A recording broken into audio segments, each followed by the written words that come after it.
Thank you, Your Worship. So we're in introduction on late items.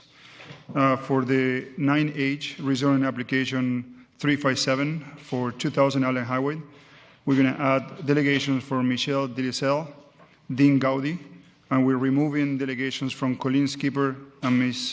Sarah Miller as well.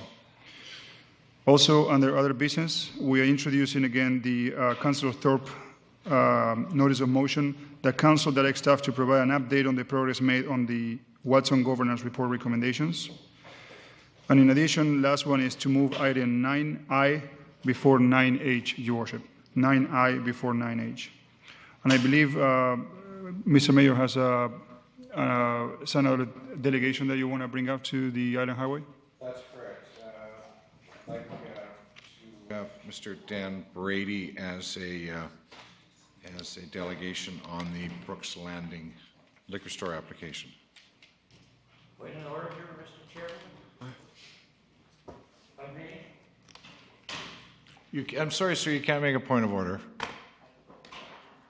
believe I should be able to address you as chairman of the meeting because there is a protocol under the procedure bylaw that unfortunately you haven't heard about, or the case that is concerned you haven't heard about, and I think it's very important that protocol and that of council be heard so that you can make your decision, yes or no. Okay? And I'll tell you right now, the council procedure, provincial procedure, federal government procedure, if a member of a council legislation or that passes away, the practice is that at the beginning of the meeting, there is 1 minute silence in honor of the service that those individuals have done to whatever level government has worked. And I think it's very important that it's unfortunate that you haven't been told about it, that procedure follows. Mr. Ferraro.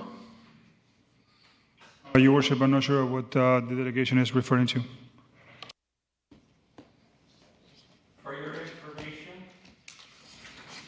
we had an alderman that served in 1972, 73, and 74. Unfortunately, this last week, he passed away. And I think it should be 1 minute silence for that individual. And the individual's name is Mr. Arnie Duke. Not only did he serve as alderman, in those days they called him alderman, okay? But he was also one of the community's leaders in the recreational and sports. So I just ask you, Mr. Mayor, to honor the tradition that's gone on in the past, to give the 1 minute of silence in honor of his service to this community. Thank you, sir. Councillor Hong. Your Worship, you don't need a motion. The mayor can just ask for a moment of silence. Okay. Yeah. What I would like to do is, rather than just do it off the cuff, so to speak, if you'd like to get it recorded properly, sir, can you come up to the podium? We'll turn the microphone on, and then your recognition will be properly recorded. Please, sir. Thank you, sir. Mr. Sherry. My name is Lloyd Sherry, 3582 Country Club Drive, Nanaimo. I was informed this last week that a former member of the Nanaimo City Council that served in 1972, 1973, and 1974 had passed away. I'm sorry that you haven't heard about this before, but I was informed this last week that Mr. Arnie Dugan, who served on the old city council, and that's when the days that it was only the Nanaimo City and you had your improvement districts and everything like that. standard procedure in the past, and I know at the senior levels of government, when a member that has served the community and their country, and that the council, under normal procedures, gives that individual 1 minute of silence to give thanks for their service to the community. So all I'm asking, Mr. Chairman, is that the Nanaimo City Council follow the council procedures and the various government procedures throughout our country. Thank you, sir. In honor of the tradition, I would ask that council and gallery observe a moment of silence for Mr. Dugan.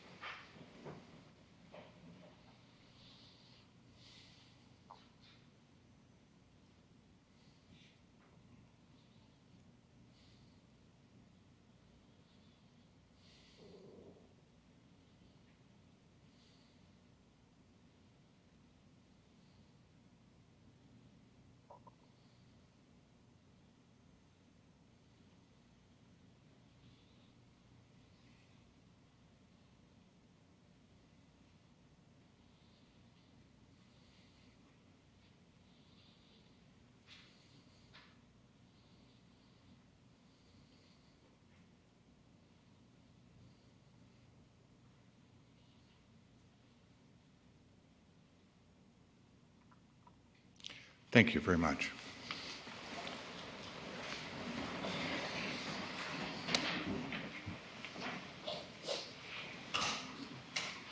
Can we have a motion for the adoption of the agenda, please? Your Worship, I have a late item. Oh, pardon me. Councillor Kelly. On item 9J, Mr. Lloyd Sherry is a late delegation regarding 100. Thank you. 9J. Thank you. Any others? Councillor Brennan. I guess it would be under new business that I will be bringing forward an item or a motion to refer the issue of refugee settlement response to the Social Planning Advisory Committee for a report on how municipalities may respond to the crisis. Thank you. Any others? Seeing none. Motion for the adoption of the agenda as amended. Moved, seconded. Thank you. All those in favor? Opposed? Motion carries. Thank you. Can I have a motion for the adoption of the minutes of the August 6th meeting and August 17th? Thank you. Seconder? Second. Thank you. Seconded by Councillor Thorpe. Discussion? Seeing none, call the question. All those in favor? Opposed? Carried. Thank you. Presentations done. And the next item, it's a little unusual, but this is the mayor's report. I would like to ask Councillor Brennan if she would read the announcement intended for the mayor's report. It's a very timely item.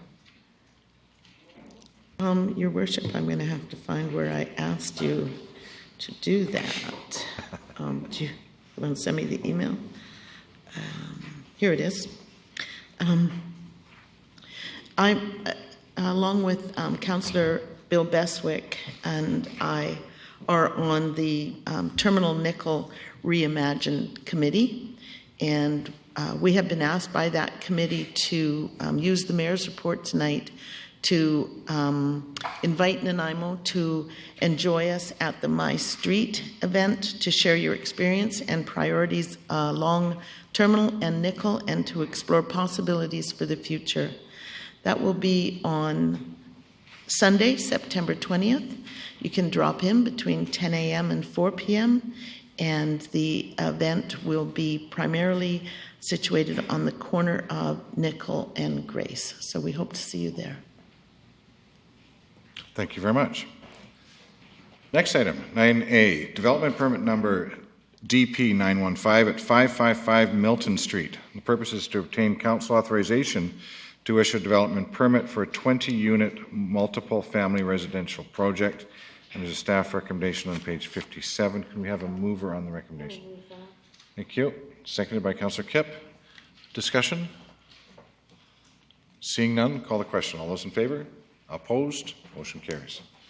Next one, development permit number DP 916 at 575 Milton Street. Purpose is to obtain council authorization to issue a development permit for a mixed-use project. Staff recommendation on page 66.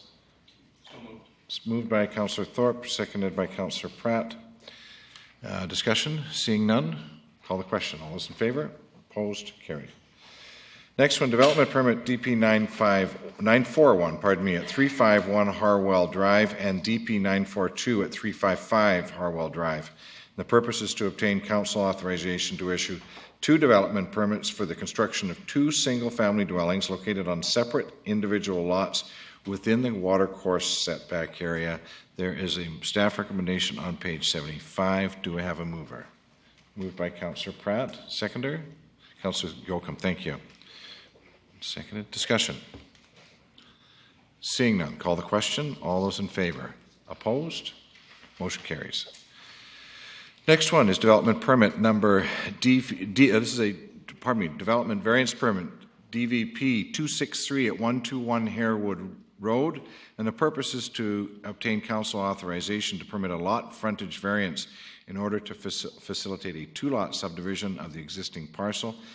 It's requested that the council hear anyone wishing to speak with respect to DVP 263. Is there anyone wishing to speak to DVP 263? For the second time, anyone wishing to speak to DVP 263? And for the third time, anyone wishing to speak to DVP 263? Seeing none, staff recommendation on page 99. Do I have a mover, please? Moved and seconded. Moved by Councillor Pratt, seconded by Councillor Kipp. Call the question. Councillor Fuller. Yeah, I'm very aware of this potential development. It's right up at the end of Strickland Street and Harbourview Streets, and it has a. You're one ahead of yourself. Oh, I'm one ahead of myself. Sorry. Oh yeah. Thank you. Harbourview. Thank you. So, call the question. All those in favor? Opposed? Motion carries. Thank you. Next one, rezoning application number RA344 at 901 and 925 Harbourview Street. And the purpose is to present a rezoning application to rezone a portion of the properties located at 925 and 901 Harbourview Street from single-dwelling residential R1 and medium-density residential R8 to single-dwelling residential small lot R2 and row housing residential R7 in order to subdivide and develop the majority of the site with small residential lots and row housing. A portion of the lot will retain the existing medium-density residential R8 zone. So the staff recommendation is on page 103. Do I have a mover? Moved by Councillor Pratt, seconded by Councillor Kipp. Discussion. Councillor Fuller. Okay, here we go. Yeah, it's a wooded lot right up at the end of Strickland and Harbourview, and Strickland Street, I guess, technically extends past where it hits south, I believe, and the south turns into Harbourview, but it's more of an alley. So there's really only one way into this development, which would be through Harbourview. There's the potential for well over 100 units on this property, which could possibly triple the density in that area. I don't know exactly how many houses are on Strickland and Harbourview, but I know there's definitely not 100 of them. And I think I'm going to support the motion because I think it needs to go to public hearing and let the neighborhood come in and talk about it. But it's a very interesting property. Thank you. Councillor Thorpe. Thank you, Your Worship. Yes, I'm prepared to support this recommendation as well, but I just noticed one comment that staff made observing that the subject area is not well served by transit. And although I will support this moving forward, I would hope that we would also look at increasing availability of transit to this area in future. I recognize that's an RDN jurisdiction, of course, but it's something that I think we should keep in mind if the density is increased here. Thank you. Thank you. So, seeing no more speakers, call the question on staff recommendation. All those in favor? Opposed? Motion carries. Now we have bylaw for first and second reading on this. That zoning amendment bylaw 4500-085 to rezone part of the lots of single dwelling from single dwelling residential R1 and medium density residential R8 to single dwelling residential small lot R2 and row house residential in order to subdivide and develop the majority of the site with small residential lots and row housing. Passed first reading. Thank you. Moved by Councillor Pratt, seconded by, we have a seconder. Councillor Brennan, thank you. Discussion? Seeing none, call the question. All those in favor? Opposed? Carried. Next one is motion that zoning amendment bylaw 2015 number 4500-085 pass second reading. Do I have a mover, please? Thank you. Seconder? Councillor Thorpe, thank you. Discussion? Seeing none, call the question. All those in favor? Opposed? Motion carries. Next one, official community plan amendment, OCP 78, plan amendment application and rezoning application RA 345 at 601 and 609 Bruce Avenue. The purpose is to present an official community plan amendment application and rezoning application for property located at 601 and 609 Bruce Avenue to amend the existing OCP and Harewood Neighborhood Plan future land use designations and to subsequently rezone the lands in order to permit a standalone commercial development. We have two delegations, the first one being Mr. Patrick Squire. Thank you. Please come down. Name and address for the record, that'd be great. If you would, please. So, afternoon, councillors, Your Honor. Yes. Thanks for this opportunity to hear me this afternoon. I guess higher here. There you go. I spoke to your staff. There was one document that was not included in your total package, which was the minutes of the Planning and Transportation Committee. So I don't know if that was passed around. Thank you. At that meeting, you were there yourself, Your Honor, and we had Councillors Kipp and Councillor Hong were at that. Mr. Wagner represented the applicants, and there was various staff and other committee members there at that time. I want to address certain points on that one. I found it strange that the thing was passed over very quickly and recommended by this committee, and various large questions were never asked. One thing that was never pointed out in this rush to rezone this to commercial, only 3.5 blocks away down Bruce Street is a large chunk of commercial property that's on the edge of being redeveloped. Quality Foods owns that. I spoke to somebody from Quality Foods. They will be on that in a while because they're bringing another store on down Island. And at that time, they will vacate University Plaza and move on down. So there'll be extra space at University Plaza at that time. Only Mr., and I'm sorry if I pronounced this gentleman's name wrong, Mr. Kalizik, he was the only one that brought up the fact that this was a major shift from the overall community plan and the Harewood community plan. Mr. Wagner was asked various questions during that time, and it was obvious that he contradicted himself, and nobody pointed that out. At one point, he said, Mr. Wagner noted, it's a busy intersection, commercial and residential on the second floor might work a couple blocks away, but not on the subject property. He would not want to live at that busy intersection. And then just a few lines further down, he noted the timing is not right. Added residential does not make sense. According to the market studies, residential would work in the future. So he's actually saying that residential would work there. They just don't want to be bothered at this time. And then further up, he mentions that the reason they're applying for this because of the excessive costs of building at this site. Because on a earlier proposal, city requested that they do underground parking. So if you go to page 130 and 131 of your thing, you'll find their numbers there. Let me find it here. There we go.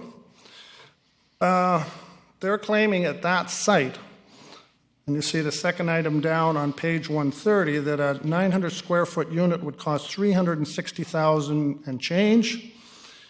Well, I did some research, and I am surprised staff members don't do research in these matters. Windley Construction has a big project behind Rutherford Mall. There are 63 units in that thing. They are selling a 942 square unit for exactly $233,000. That's a significant difference. If you adjust it down to the 900 square feet, no, sorry, it's $233 per square foot at $219.9. If you adjust it down, it's $210. That's $150,000 different. This developer is claiming that's going to cost them to do that development. And they're going to say, well, they got underground parking. The one at Songbird has total underground parking, and that's all included. And Windley's not doing this as a public service. He's out to make a profit. And he's a good construction company in the city. If he can do it, so can this developer. I have historical's example. There's one on Bowen Road across from the Chamber of Commerce building. Has commercial on the bottom and residential above. They have some underground parking and some above. It's a major busy street that would make the Harewood corner look like a country lane. And two items that you have just brought on the agenda, the first two on here is that development on Milton Street. They have very difficult property. They are both angled side with a railroad track cutting right between them. They have a derelict old Sunglow building across the street, and yet they're building residential, and in the second one, they have commercial on the bottom and residential above and outside parking. For them, for the developers here to say it's going to cost them too much and the timing isn't right, then why are all these other people around the city seeing it is the right time and they can do it for a cost-effective manner? These figures are quite misleading. On the other page, they're comparing condos and house selection and everything. I could go into great deals how that doesn't mean anything. But basically, I sold real estate for 15 years here in Nanaimo. I had a lot of customers and I sold a lot of properties. People pick condos for a lifestyle. It's not a price mark. There is to a certain degree, but the bigger thing is the lifestyle. And people will live there and they'll enjoy to live there, especially if the amenities are underneath them and they like that location. So then I'd like to refer to further documents which were submitted by the developer previously to the planning department. They go to, just wait, we've got to find page 132. Which is a letter from the developer. I got the wrong one here, page 132. I got the two mixed up. Sorry here. I lost it here. But page 132 is basic. We'll go to page 136. And down the middle of the page, the developer quotes from the Harewood Community Plan, quotation which says, focus multifamily residential development along Bruce Avenue between the two existing commercial centers and John Barsby Community School. So I don't see what part of existing commercial they don't understand, because the community plan doesn't say, oh yeah, and if developers want to change that property at the corner of Bruce in the future, we'll exclude them from having residential. The community was very clear on that point. Between the existing ones, which is the University Village and the one from the old co-op property down the road. The other one that I was wanting to refer to is on page 132. That's where the developer makes a comment that they are going to create a sense of community because they're going to build stores. Well, that's a strange sense of community. I'm sure over the years you've had delegations here for parks, playgrounds, bicycle routes, and everything, but I doubt if you've ever had a delegation here demanding more stores so they have a sense of community. So, in my final points in this, I'll go to the report on council, which is on page 120. And this sentiment is repeated twice by the staff, and this is the third paragraph down, just 2 lines. Single standalone commercial development and drive-through facilities are not supported in the village corridor, and zoning to permit these forms of development is not supported. And then if you go to page 123, the same sentiment is repeated. The guiding policies when the OCP and the Harewood Neighborhood Plan do not currently support a rezoning to allow for standalone commercial development. It's made quite clear, even by your own staff. And I'll quote one more, which was by an earlier, you don't have a copy of this one, but it's by the same planning department. University Village is designated in both the OCP and the Harewood Neighborhood Plan as commercial center neighborhood. Typically, this designation would require the corresponding zone, which is Neighborhood Center CC2. However, the City Commercial Center CC3 zone was applied to the land which recognized the existing uses on the site, and therefore the current zoning of University Village does not align with the OCP and the Neighborhood Plan designation and policy. Here we have the existing mall that doesn't even conform, and somebody who wants to cross the street says, I want that too. University Plaza shouldn't even have that designation. You have a responsibility here and an opportunity. And that responsibility is not to the developers. They're big boys. They want to play the speculation game. They want to play the development game. Well, there's ups and downs in that thing, and they should learn to expect that. Responsibility is to NYMO and especially to the residents of Harewood, who have spent years developing their community plan. This council, along with myself and all these people here, we are only transient players in this whole picture. It's the city that will live on. You have a chance to use a vision, use that document to navigate into the future and create a unique community. Future generations will thank you. I thank you for your time. Thank you. Any questions for the delegation? I actually have a couple, sir. Sure, go ahead. The Rutherford Road complex that you refer to, how many parking spaces are in there, are you aware? Versus how many units? They're advertising underground parking for all units. Okay, so there's how many 63, units? there's 63 units. 63. So you're suggesting that there's underground 63 spots? Yeah, you can see it. It enters from the side facing Rutherford Mall, and that building goes into the hillside, so it would follow all around. And I went down the other end of the building, and you can see the ventilation shafts for the underground parking. And that development had even more development costs because of the steep hillside in behind. They had to build huge retaining walls in 2 tiers before they could even start on the basic construction. So if it's 63 units, then it should actually have about... It's 1.66. I checked on that, and whatever the math works out to. Right. Yeah. So if it's only got 63 parking spaces... No, 63 units. If they've passed city regulations, they would have that many stalls. Are you aware if they had any parking variances? No, I'm not aware of that. There are a handful of outside ones, of course, for guest parking, which any strata development has. There's a few up near the main entrance, one for emergency vehicles, 2 for special handicap, and a handful of regular ones. But that's all that's on the outside of the building. Okay, but you did a price comparison between the 2 units, and I'm trying to find out whether or not there was any variances given to the unit in Rutherford that would allow the price to reduce significantly. If there's only 1 parking space per unit, then that would be a significant variance that caused their unit costs to go down. Then if the city was willing to give them a variance, then why wouldn't they give the people on Bruce a variance too? But you can't answer the question, sir. You use them as a direct comparison on a cost per unit, but you're not able to tell me whether or not there was a variance given on that one. You have to ask your city staff.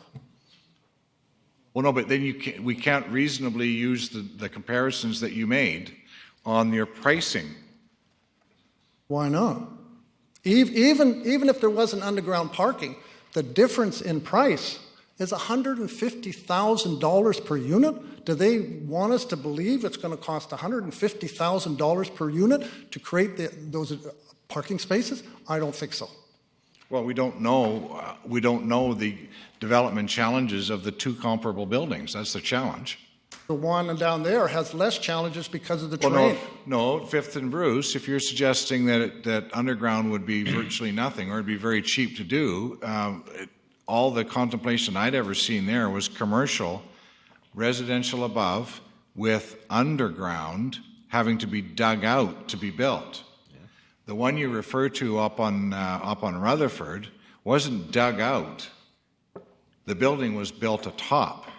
They still had to excavate that whole hillside to create that building, so Not it's still... to the degree they would have to do down at Fifth and Bruce. Then what about the developers on Milton Street? They have come forward with a proposal to have commercial, residential, and they don't require any underground. And these people are claiming they can't do that. Well, these people are doing it and going ahead in the market. So why not say, go back to your drawing board and come up with something that fits the community plan? These developers can do it. Why can't you do it? The one you referred to up on Bowen Road, Park Place, I believe it's called. Yes. Is there any underground there? Partially.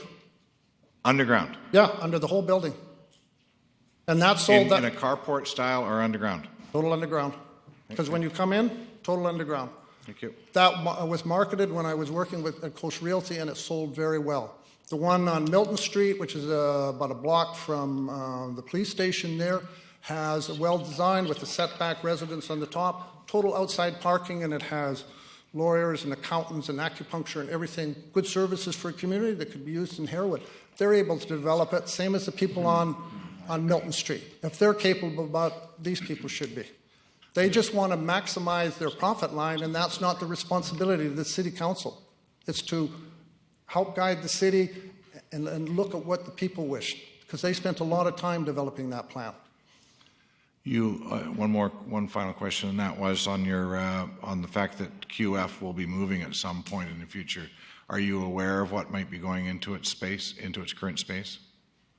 Didn't ask that question. That would be up to BOSA, who owns the actual development. They may rip that whole section down because that one only got a facelift when they redeveloped the whole rest of the mall. But if there was another grocery store that was already pre-planned to go in there, and their desire was to have additional commercial at Fifth and Bruce, then one would suggest that there wouldn't be a vacancy there. Yeah, but we could still have commercial at Fifth and Bruce. Just put some residences above them. Thank you. And any business would want that. They got built-in clientele. No, thank you. Councillor Fuller, do you have questions for the delegation? I just wanted to thank the delegation. He's very knowledgeable about and providing us some definitely interesting information to consider. So thank you, Mr. Squire. Thanks, Mr. Fuller. Thank you. Anybody else? Thanks for your time. Thank you. Next one, Mr. Stephen Wagner.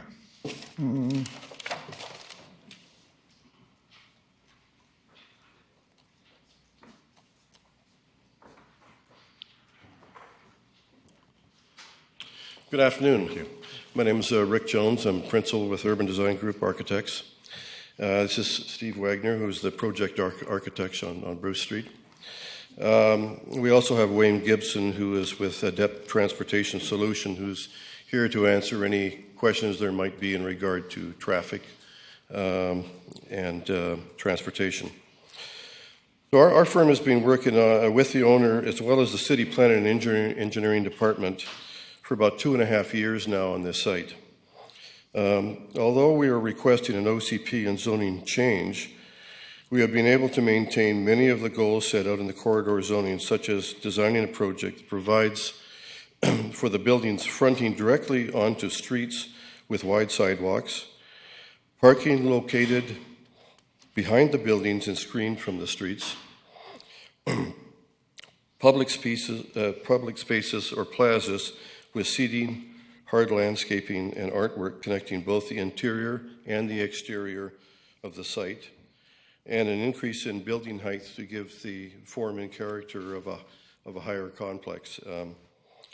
The change of zoning to CC3 also provides for additional flexibility for commercial uses similar to the adjacent University Village.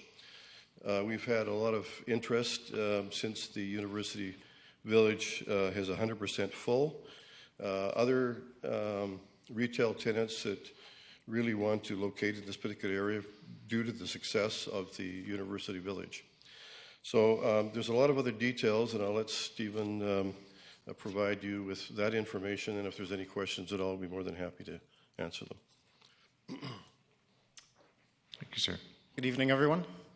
I'd like to speak about probably two main points that Mr. Squire raised was the cost issue, and then also with reference to the Harewood Neighborhood Plan and the OCP and how we, in our opinion, are actually maintaining the intent, verbatim, in fact, of a part of the Harewood Neighborhood Plan. With regard to cost, I think the other development that was being compared to Songbird, I took a look at that, and it is not a mixed-use development. It is straight residential, and that's a significant difference. I'll go into that in a second. And the Songbird development as well, it is. The parking garage is essentially built on grade. As was discussed earlier by the mayor, with this development, the requirement for on-site parking at grade would be taken up by the commercial part. So any of the residential that we do would have to go below ground. And we'd anticipated be requiring 2 levels of below-ground parking. The geotechnical engineer I've spoken with says that bedrock extends from University Village to the north down onto this site. So we'd actually be hammering in bedrock, most likely. So the issue with regard to the parking spaces, the underground parking, it's a significant cost component of this project. It would not be cheap. And that has a very large impact on the residential, because that's a cost that gets directly transferred to the residential. Now, the commercial part is currently facing some significant challenges in terms of cost. The site has frontages on all 3 sides, all 3 streets. And under the city guidelines for road dedications, we're actually losing property on all 3 sides of the site. We're losing 18% of the site. So that imposes quite a bit of cost back on the owner in this case. So even setting aside the residential component for a second, we're hit with that cost. And again, with the 3 frontages, we have significant works and services upgrades that we have to assume under the development. The owner is quite serious and looked at this project in considerable detail. We have a civil package which was submitted to PTAC, basically a set of drawings going into fine detail about the scope and requirement for all the works and services upgrades. And the reason that was done is because the cost for this project right now, the commercial component, is at a threshold where it's doubtful if it makes sense to do just because of all these additional costs. The loss of the land, the works and services on 3 sides, which we've priced very accurately. We've detailed these things. We're not doing a back-in-the-napkin sketch of these things. It's a matter of public record. The civil plans were filed. So we have detailed and accurate information that these opinions are based on with regard to cost. So when we bring the residential component in, it actually impacts the commercial part significantly.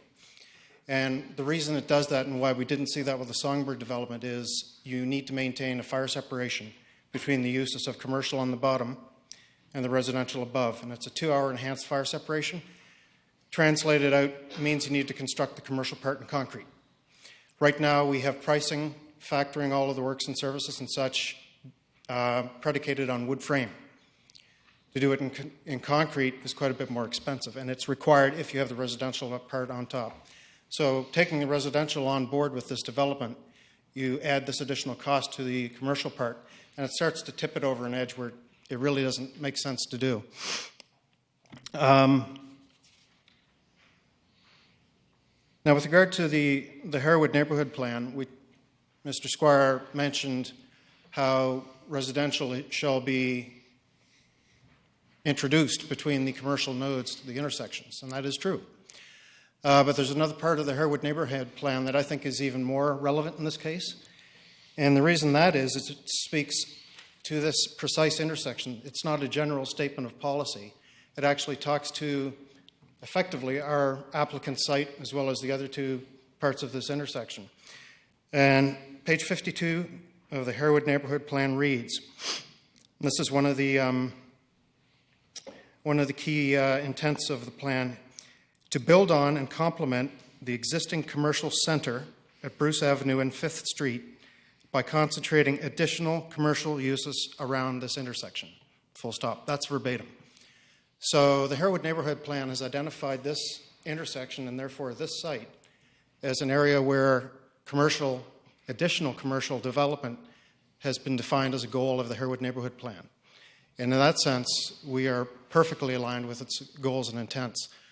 I think the introduction of residential is not precluded by this at all once you get further away from the intersection. So I think the two can live side by side, and I don't see this in any way hindering the intent of the Harewood Neighborhood Plan.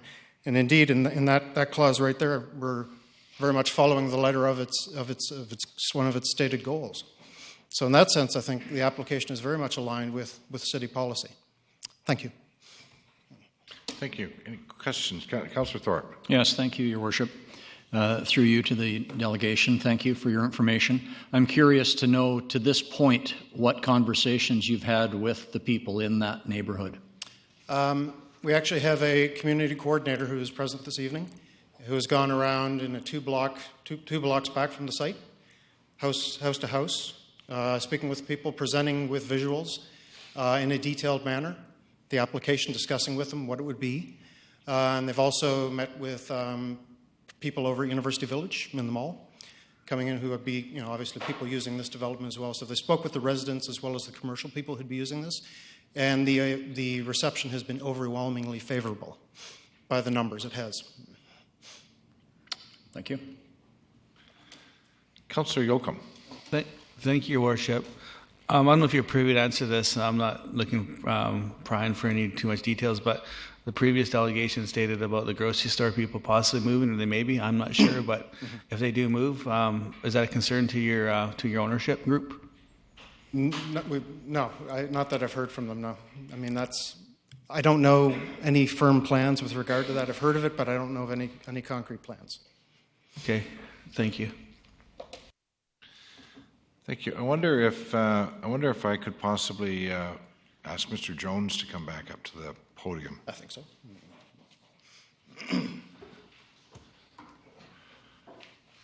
You've been through a lot of different variations on this site, and I know that you, prior to even PTAC and the DPRC, I know that we've been struggling with the whole corridor, mixed-use corridor zone. It's my understanding that it's had some successes and some not so successful ventures. Would you care to help us with that, just in 3 or 4 minutes at the most, with some examples of good and bad? I know we've had some that the residential sat vacant for a long time because of its location. We've seen other situations in other areas where the commercial has sat vacant for a long time, difficult to sell. There's a lot of good examples of corridor mixed use. Some of them, most of them that are very successful are the ones that are such in downtown Vancouver, where you've got a small component of retail, a very high component of residential and towers. There's some good examples in the North Shore where they tried to put corridors in. Unfortunately, at the same time they put the corridor in, they took off the on-street parking. When the on-street parking was removed, it made it extremely difficult at that point for the retail tenants to survive. And what you're finding is in some cases on those properties, there's a year and a half has gone by and there's still a lot of vacant retail tenants in that space. People, they've made some nice wide public sidewalk areas and such, and I was quite interested in the way it was working. One day I stood out there for 4.5 hours taking pictures of the sidewalk, and I only have 2 pictures with 2 people on the sidewalk, because the type of uses that they're putting into or that are going into those uses do not create any public traffic. What they do is they have places like eyewear or glasses retail users, and people buy glasses maybe once a year, once every 2 years. You don't get the pedestrian traffic flow through there, so it doesn't create the kind of pedestrian flow that is really hoped for in this type of corridor zoning. So some of them do work, some of them don't work. I think one of the things in Nanaimo that we've looked at is that the price of single family, the price of garden type condominium projects where you've got all the services, you've got the greenery space, you've got the views, et cetera, and then you throw in a type of development like this in an area which is basically residential right now. If you have a choice, and you do have a lot of choices in Nanaimo for a good price, people living above a retail shopping center type thing are looking down onto a parking lot, for instance. And I think if the choice comes to most of the public, they will find a condominium project or a project where they have a view in it, and that works. The other thing that I just wanted to mention on this project is the costing. The client, our client, is in the condominium and commercial business. They presently have 800 condominiums under construction. And if there was a way that made sense for them to put condominiums on this project, they would be doing it. So I think that they can back up all these numbers that we've shown here at this particular point. So I don't know if that helps you or not, but... No, I know the ones that you're talking about, Lonsdale, North Vancouver, a place that you would think would be a perfect fit. The commercial has sat vacant for a couple of years now, yet the residential sold. We had a situation here in Nanaimo where the commercial professional office space, so to speak, it was occupied very quickly, and the residential took 3 years to sell, and so on. There seems to be some formulas that work very well and some that don't work that well, from what I'm seeing anyway. Thank you very much. Well, thank you.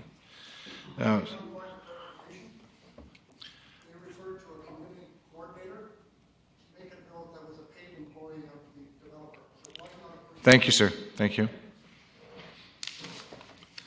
Thank you. Thank you. Seconder? All those in favor? Opposed? Carried. Thank you. Now, page 117, we have a staff recommendation that Council receive the report pertaining to zoning amendment bylaw 2015-4500-081 and official community plan amendment bylaw 2015-6500-029 and direct staff to secure covenants for maximum permitted unit size, lot consideration, road works, bicycle parking, road dedication, and the other community contribution prior to the adoption of the bylaw, should Council support the bylaw at third reading. Moved by Councillor Pratt, seconded by Councillor Brennan. Discussion? Councillor Brennan. Thank you, Your Worship. This is a motion to send this to public hearing. It's not a decision on it, and it is an opportunity for there to be more information if we want it, and more discussion with the community. I'm always inclined to send something to public hearing unless there's something sort of overwhelmingly not right about it. In this case, I think that it's a good idea to forward it to the community and say, what do you think? And we all need to go into this with an absolutely, clean slate mind. And so I'm happy to support this going to public hearing. Thank you. Councillor Hall. Thank you, Your Worship. This project kind of brings me up to the project that was just turned to, that we rejected on 3rd Street, where the community came forward and said, it's too dense. So now we're getting this project here, and the community is telling us we want it denser. So I'm getting a lot of mixed feelings on what the people in Harewood really want. I think it's about time for us to start chopping Harewood up into smaller sections to have better definition of what the community in each individual area wants. Obviously, the people on 5th Street aren't talking to the ones on 3rd Street, because we heard loud and clear from the residents on 3rd Street that you do not want 300 units of residential and commercial on the bottom going up 4 floors. And now we're here And it sounds like the residents want 4 floors with commercial and residential on top. So it's a very confusing thing for me, and I thought this is great, and it's like, wow, residential, no residential, there's commercial. People in Harewood are going to love it. It's not going to block their view. The scale matches what University Village looks like, and it's a great addition.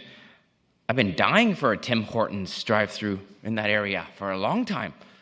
So I'm hoping it's going to be a Tim Hortons that's going to go to the drive-through unit. So I'm actually in favor of this project. Thank you. Well, callers, the board's lit up. Councillor Yoakum. Thank you, Worship. Full understanding there's still a process to go through on this project. I must say, on the proponent, I like the work they've done previously. Being a Harewood boy, born and raised, and walking through that area every day to Barsby back in the day, is really it's a really nice fit what these people have done in the university area, and also the university sort of becoming like university town. So I'm looking forward to it, and hopefully it all works out, because from the offset, I'm liking the looks where we're going this, and I like what the people have done at Harewood Mall, now University District. Thank you. Thank you. Councillor Fuller. Well, I'm not as gung-ho on this as Councillors Hong and Yoakum. I don't compare this to 3rd Street at all. They're different areas. 3rd Street is primarily residential, and that's what was going to be there, was primarily residential. We're continually talking about variety, and I continually hear developers coming up, and we just did one a while back where small lot, 7 units, $350,000 because they're affordable. I don't know who that is affordable to. I don't know people that can even afford that. And when I hear something about, even $250,000 is far more affordable than $350,000. I think we need that variety. We go through the process of doing these neighborhood plans, and we get the community involvement, and then we change it on them. So I'm all for this going to public hearing, because I want to hear from the neighborhood. But we have to start honoring the neighborhood plans that we are paying money to develop. And yes, Harewood's neighborhood plan is huge. It's a huge area, and it could have been done in a couple, 2 or 3 neighborhood plans. I agree to that. But so I'm going to support this going to public hearing, but I do think we need that variety of residential. Councillor Pratt. Thank you. At the moment, I'm inclined to be quite excited about this project, especially in light of where it is, and that is close to the university. And I'm a Harewood girl as well. I have talked to a lot of people that I know who live in Harewood, and a lot of them have been there their whole lives. And I know there is a sense in Harewood that they've been forgotten a little bit, and that the amenities aren't there, and that the resources aren't there for them. And this is a chance for us to provide that. And I just see it as fitting in so well, especially right next door to University Village, which is a great success over in Harewood. I mean, that mall was nothing like it is today, and now it is being used by the university and by people that live in that area. And I just think this is an extension of that, and I can't see a downside at the moment. I'm certainly willing to stay open always and listen to what neighbors have to say. We've heard from one person tonight from Harewood. So I don't consider that hearing from Harewood. Also, the architect's comment about the neighborhood plan definitely quoted as saying this was something they wanted. Right in their neighborhood plan. So right now I'm inclined to think this is a pretty solid project, and we'll look forward to the discussion at public hearing. Thank you. Councillor Thorpe. Thank you, Your Worship. I'd have to say that my initial reaction to this project is basically a positive one, but I do agree with the comments made by several other councillors, And I definitely am interested in hearing from the community and from the residents of this area. So I, like others, would be in favor of seeing this proceed to a public hearing. Thank you. Thank you. And for what I've got, this is twofold. One, I have a question for staff, and that is, if tonight we make the official community plan amendment, and then our zoning amendment as well, then it fails at third reading. We've now got an official community plan amendment that stays with it for forever, does it not, or does it stay with this application? Your Worship, both bylaws will be considered in parallel through the entire process. So both bylaws will be considered in the subject for input at the public hearing, and they will return to that following council meeting for third reading, and both requiring ultimately final adoption. So presumably, if council decides to defeat one bylaw, they would defeat the other. Thank you.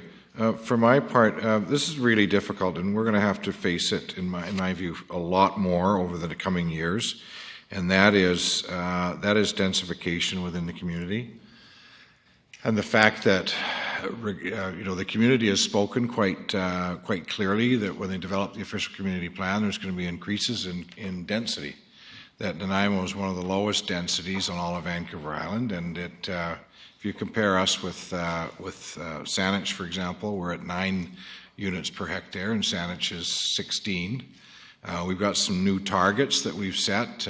We had one a couple of weeks ago. I believe the 3rd Street development that council turned down based on the information that or the feedback they got from the public was actually at 26 units, when in fact the neighborhood said they wanted densification through the community plan of somewhere between 10 and 50. So it sounded like it was in the sweet spot to me. I thought it was a great development. But the community said, no, regardless of the OCP, we don't want this development. This one here is exactly the opposite, and it's going to be a real challenge for council moving forward to honor either the people that come to a particular meeting or the people that develop the community plan, one or the other. And it's going to be a real challenge, and I echo some of the concerns that Councillor Hong has, that we don't quite know where we're going with this. And it's going to be a challenge in the future, because we're seeing a lot more densification. In any case, that's that. So we have a motion requirement on a staff recommendation on page 139 that can we get motion for mover and a seconder, please, on that motion for the official community plan amendment. Do we have a seconder? Your Worship.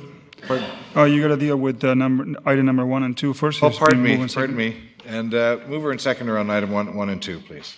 Thank you. And Councillor Kemp, thank you. Discussion? Seeing none, call the question. All those in favor? Opposed? Motion carries. Thank you. Now we go to the bylaw. First reading on the official community plan amendment. Can we have a mover, please? Councillor Kemp, thank you. Seconder, Councillor Thorpe, thank you. Discussion? Seeing none, call the question. All those in favor? Opposed? Motion carries. Motion, mover for second reading, please. Second. Thank you. Moved by Councillor Kipp, seconded by Councillor Thorpe. Discussion, seeing none, call the question. All those in favor? Opposed? Motion carries. Thank you. A motion on the zoning amendment for first reading, please. Councillor Kipp, thank you. Seconded by Councillor Pratt, thank you. Discussion, seeing none, call the question. All those in favor?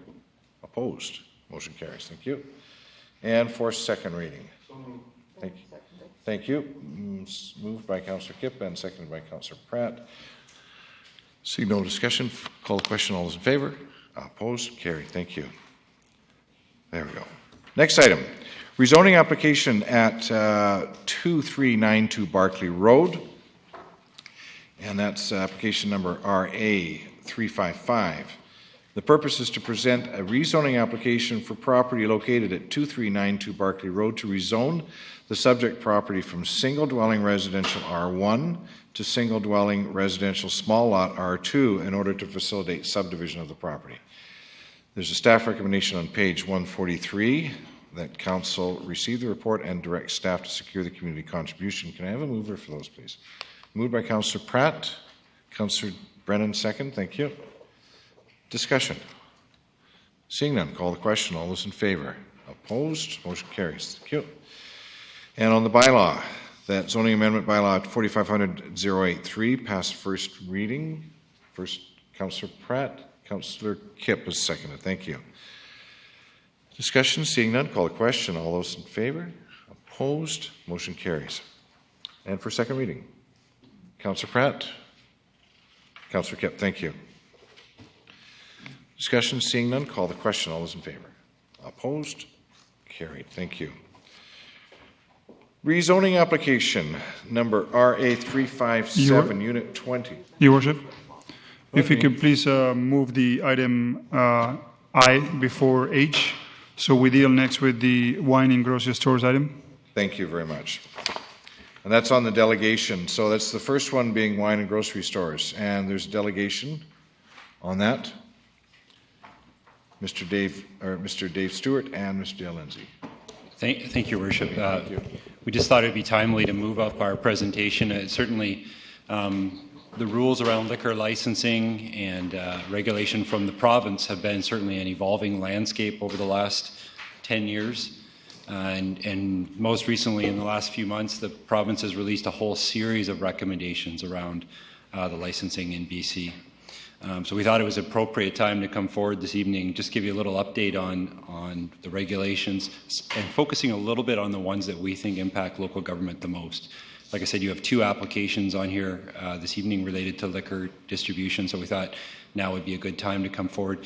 Dave Stewart's a planner in our planning and design department, and Mr. Stewart deals with all of the work around liquor licensing in the city, and he also happens to sit on the UBCM task force on liquor licensing, providing recommendations to the province. So we're certainly happy to have Mr. Stewart here this evening, and I'll turn it over to him to give you a brief overview. Thank you, Your Worship. So what I wanted to talk about today, and actually Mr. Lindsay mentioned I sit on the UBCM task force. I just got back from a meeting with them today, so everything I'm going to tell you is nice and fresh, which is fortunate timing. Before we get into some of the changes that the province is in the process of implementing, I did want to sort of outline how liquor licensing is done in BC now. I apologize for some members of the council. This will be a review. For others, it may be new. And in order to have that discussion, it's nice that we're all on the same baseline. So I'm going to start with that, just really speaking of license types and the role of local government in regards to those license types. Then we'll talk about Nanaimo's existing liquor control and licensing strategy before moving on to the changes that the province is in the process of implementing. So I think most members of council know that liquor licensing is largely controlled by the province, by the Liquor Control and Licensing Branch. And it's really segregated into 4 license types, and I'll go very quickly through each one of those types. Liquor primary license refers to generally a nightclub, a pub, or a lounge, and really it's where the focus is liquor service rather than food. Whereas food primary is a restaurant license. One thing the province has really worked hard to try and clarify in the last year or so is that patrons do not have to order food, although the focus does still have to be on food. So somebody can go into a restaurant and order a drink, but the primary purpose of the restaurant should be the service of food.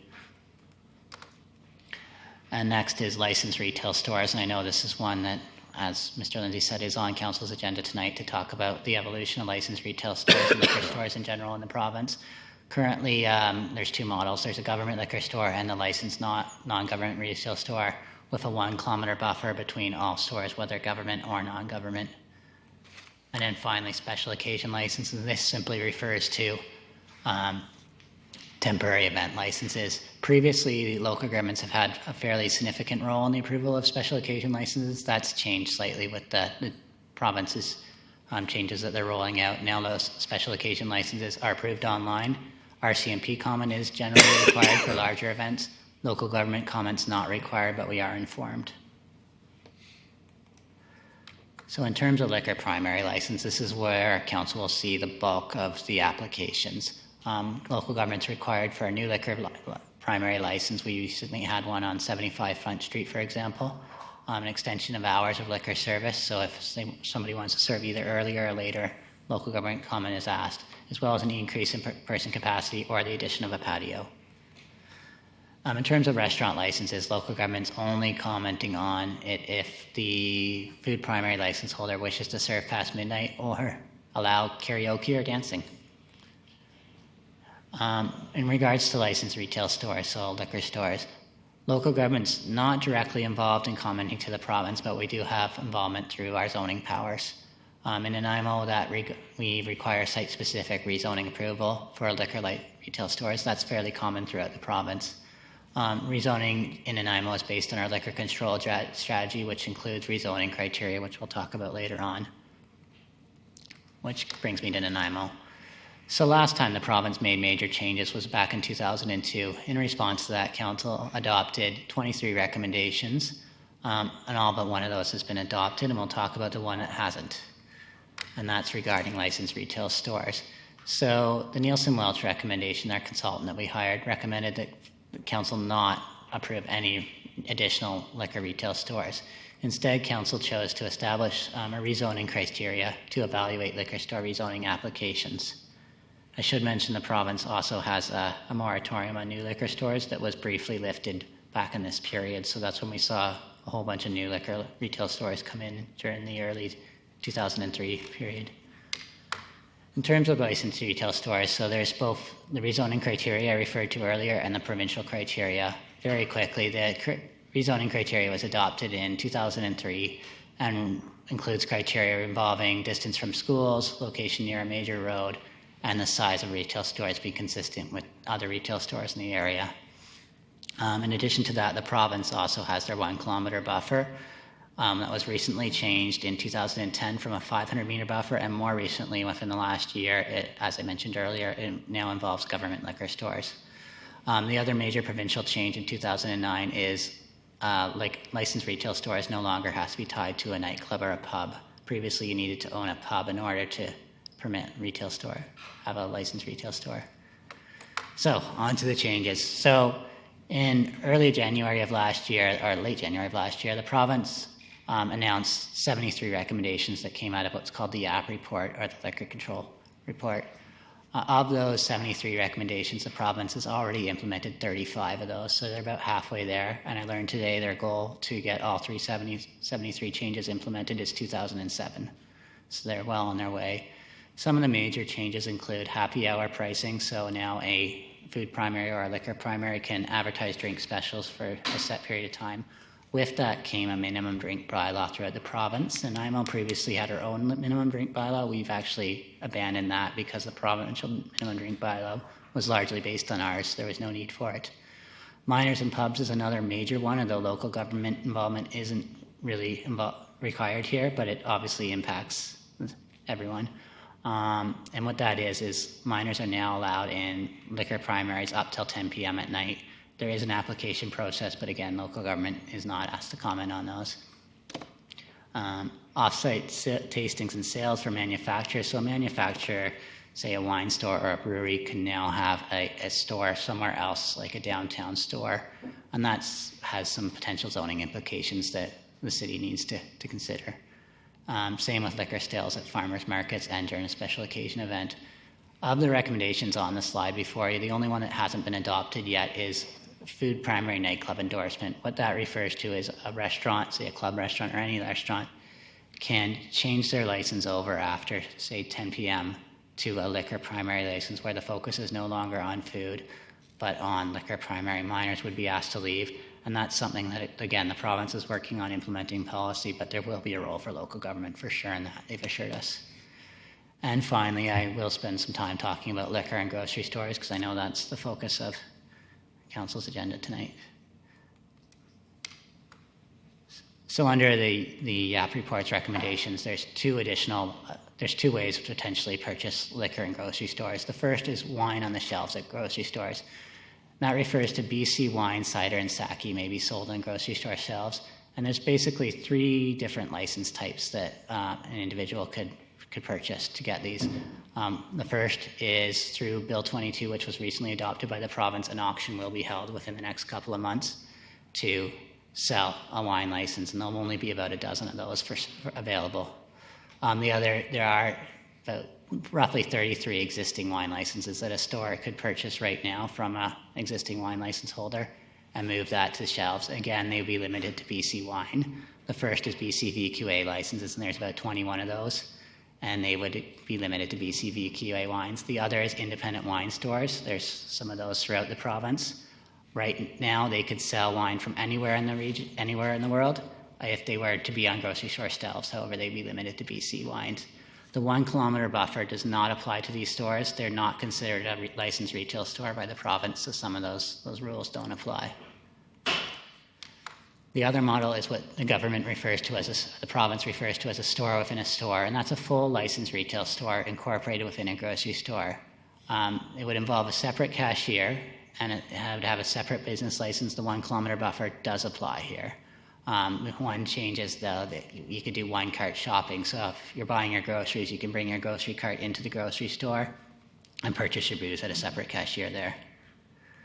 In order to qualify for either of those two models, the grocery store must be 10,000 square feet. So it's really targeted to the larger grocery stores, not a corner store or a 7-Eleven. And they must sell a wide selection of food products. As you can see, there's a lot of text on here, but basically what that says is the revenue must be primarily food-oriented, and the clerks who are checking you out must have, they're serving it right, the same as anyone else working at a government liquor store or any liquor store.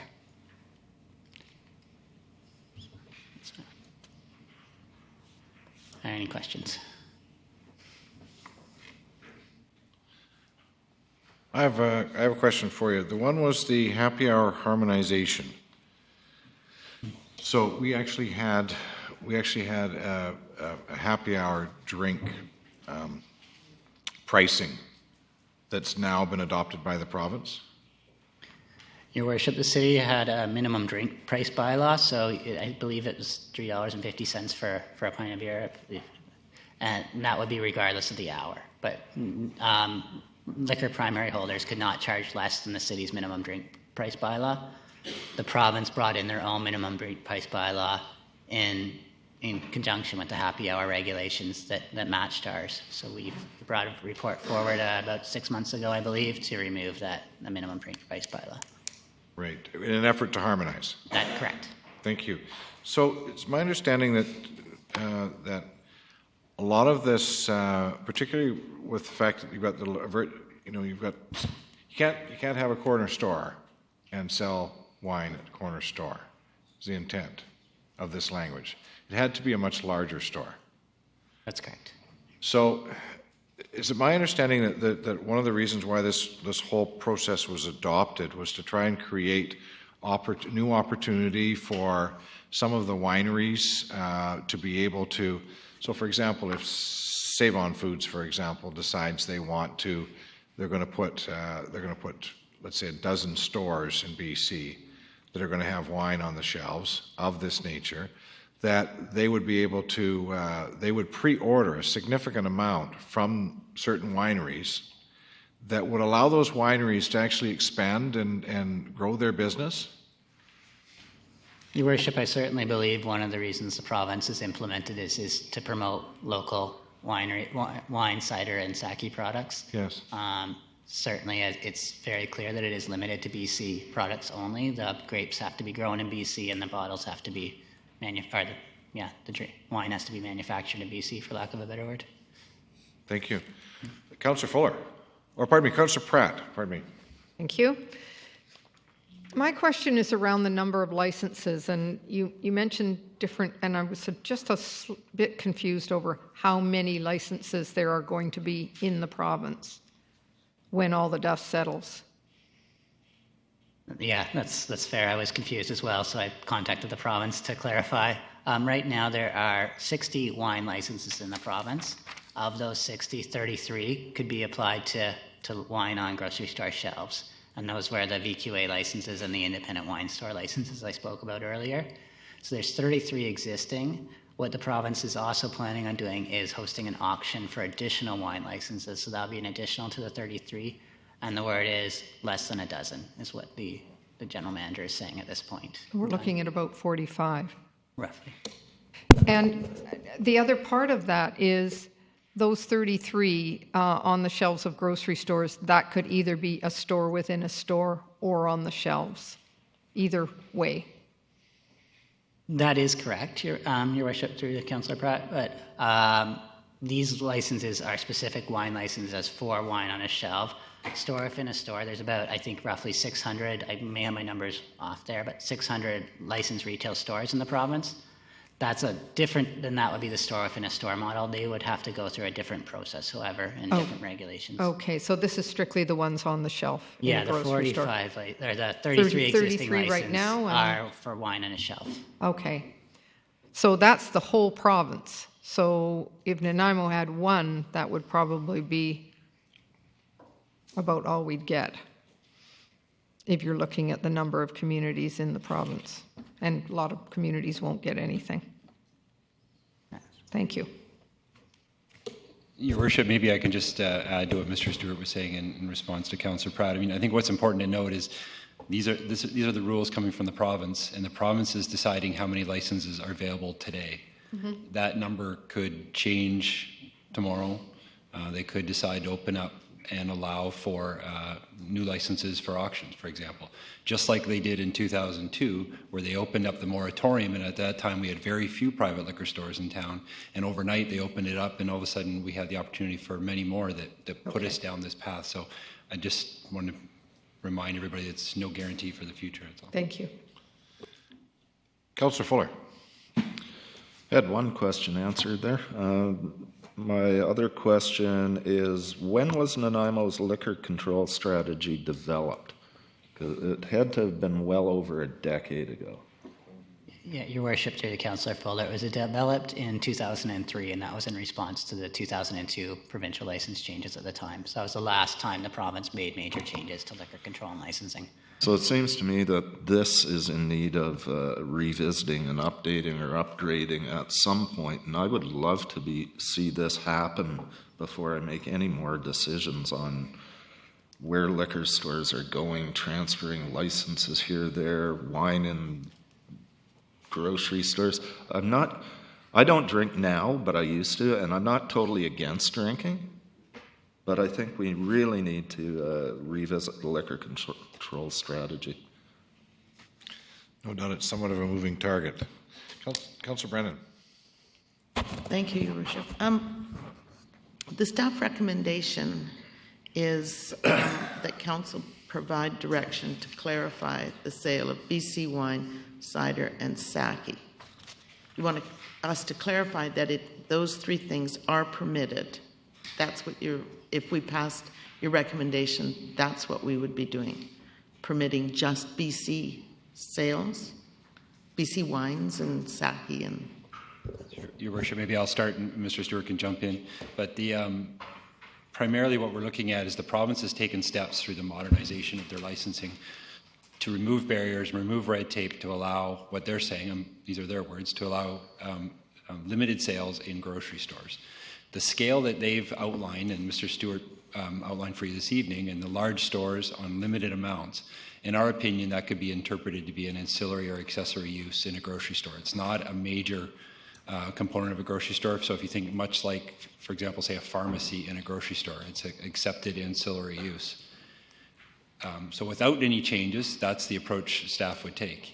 However, what we wanted to bring it to Council's attention, if Council feels that it's appropriate to not, much like we've done for licensed retail stores, if it's appropriate to rezone and put criteria in place for sales in grocery stores also, now is the opportunity for Council to give us that direction to do so. so just to be clear then, the recommendation that you have given us is to clarify that the sale of BC wine, cider, and sake is a permitted use in an ancillary retail product where zoning permits it, and that would be it.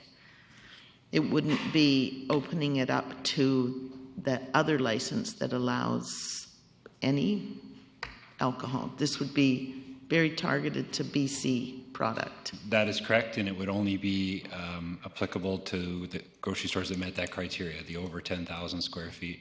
So theoretically, any grocery store in the city that met those criteria established by the province could go out and obtain one of the 50 licenses that Mr. Stewart was talking about earlier from the province and start tomorrow. Right.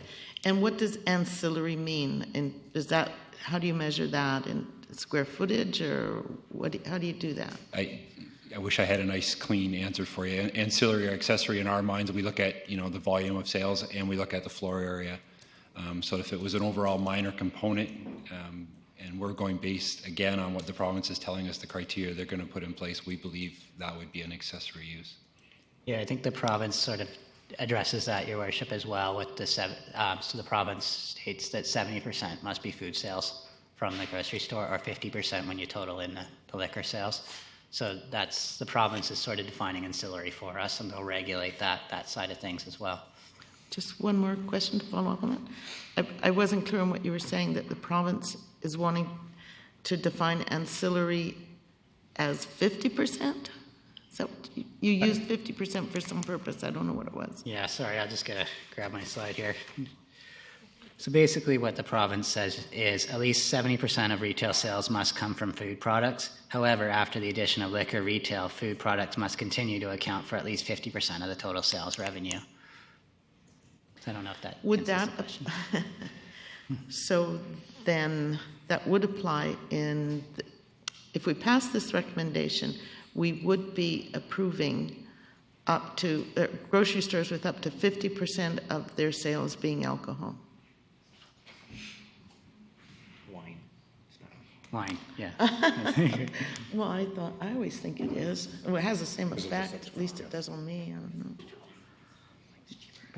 Would that be correct? I'm sorry, Your Worship. Your Worship, through to Councillor Brennan, I'm sorry, I think we'd have to go back and clarify that point for you, because the way that I understood it was that the major component would continue to be food sales. So I don't know if the definition here is trying to define the difference of criteria for an existing store is how they would evaluate it. It doesn't, I can't give you a rational answer. We have to come back to you on that one. Okay, so I'll just let you know then, given that, I would prefer that this report comes back to us with clarification on that point. Thank you. Is that in the way of a motion? I don't know, it's just there may have been other questions, but is there questions beyond me? Yeah, Yes, so there are a there number. are. So, yeah, I just... Okay, we'll take that into consideration for when we get further along here. Councillor Yong. Thank you, Worship. Well, this topic has been a thorn on my side. It's pretty much the main reason with these 73 recommendations is why I sold the Oxy, the pub and the liquor store, because I just don't trust the government. Thank God I sold it, because I don't trust the government. Like you mentioned, yeah, there are no guarantees for the future. And this is problematic for me because I know for a fact that Jimmy Patterson owns a bunch of those wine licenses, so it's not like they're going to be sold to anybody, and I don't think a lot of people are going to have any chances of getting a hold of the licenses, because I think he has a whole bunch of them, if I'm not mistaken. We talked about what they think was supposed to happen and what they promise. I'm a winery. I make wine. I used to sell it to little wineries and little stores and liquor stores and private liquor stores. Now Jimmy Patterson comes to me. I want to buy all your wine. You can't sell it to anybody else but to me, or Save On Foods, or whoever it is. Some big person's going to come buy it. It's great for that winery. Save On, whoever grocery chain locks up that wine. And poor little Jerry, who likes to go down to his local liquor store, private liquor store, which he supports local economy, as they do them, because a lot of them own pubs and they do fundraisers and do great work. Can't get that wine unless I go to Save On, Safeway, Superstore, wherever else, because they have a contract with Save On and so forth to buy other wine. So I don't understand how that's going to... It's great for the winery. Yes, they're going to make a lot more. But it doesn't help the local, small, independent liquor stores that have put oodles and oodles of money to develop a plan that they thought was secure. Then the government comes up with these recommendations. I was at Port Place last week, Port Place liquor store down here. They have coolers coming in. Not really big ones, little tiny ones. So now they're offering cold beer and wine, as well. So that little advantage that the private liquor store had is now gone. What the government liquor store couldn't carry because of Wolf Breweries or Millstone Wineries, it was too small and they couldn't produce enough to supply the government liquor stores, were only available from smaller liquor stores. Now that's gone because the big grocery chains have taken that away from them as well. So what have you left the local liquor store operators that have spent so much money and time in developing their business to get chipped away from bigger organizations and empty promises from the government? It's wrong in every way. I'm not worried about this store-in-store model that they have, because think about it. What mall or grocery store chain in Nanaimo doesn't have a grocery store attached to it that has a liquor store within 100 feet of it anyway? That's not my concern. The big one is these wine ones that are starting to be chipping away at the little guys, and that's what it seems to happen. And staff need recommendation, and I understand that. And I think it's what Councillor Fuller said, that we really need to revisit the Nelson Welsh report that was done in 2003. It's long overdue, and I think we need to get caught up with the times as well, because these rules don't seem to make any sense. Like I said, they're constantly changing, and I think we're kind of falling behind with the changes and the vision that we're going, so we can actually let the local owners of these liquor stores have a better understanding of where they're going to be, 2 years from now, or even a year from now, 3 years from now, because they're all in the dark right now with no sense of direction whatsoever between, what the government is doing and what we're allowing, and recommendations that they fought for that aren't being heard. So that's my comment. Thank you. Thank you. Councillor Yoakum. Thank you. The question to staff would be, question would be in regards to when we're making the rules, have we made amendments since the 2003? Because I was quite alarmed when I said the Nelson Welch report was from 2003. And I hope that's not like our Bible decision makings around of this liquor stuff. It's a bad analogy, I take that back. But so I hope we have more modernized it as times influxed. And my question would be, no matter what bylaw or rule we come around with alcohol, the province trump anything we say? Anything we come up with? Does the provincial legislation trump us? Your Worship, through to Councillor Yoakum, I'll start again, and that'd be great. I'll let Mr. Stewart. And just before I forget, also, I like the term happy hour, so it makes anyone smile. I didn't know there were happy hours in Nanaimo. But anyways, carry on, please. So, Councillor Yoakum, you raised a few points here, and I'll try to make sure I get them all. But the first one being, what authority does local government have to regulate? I think this is a really important one. Yeah. Because at the end of the day, it's the province that ultimately makes a decision on the number of these licensing.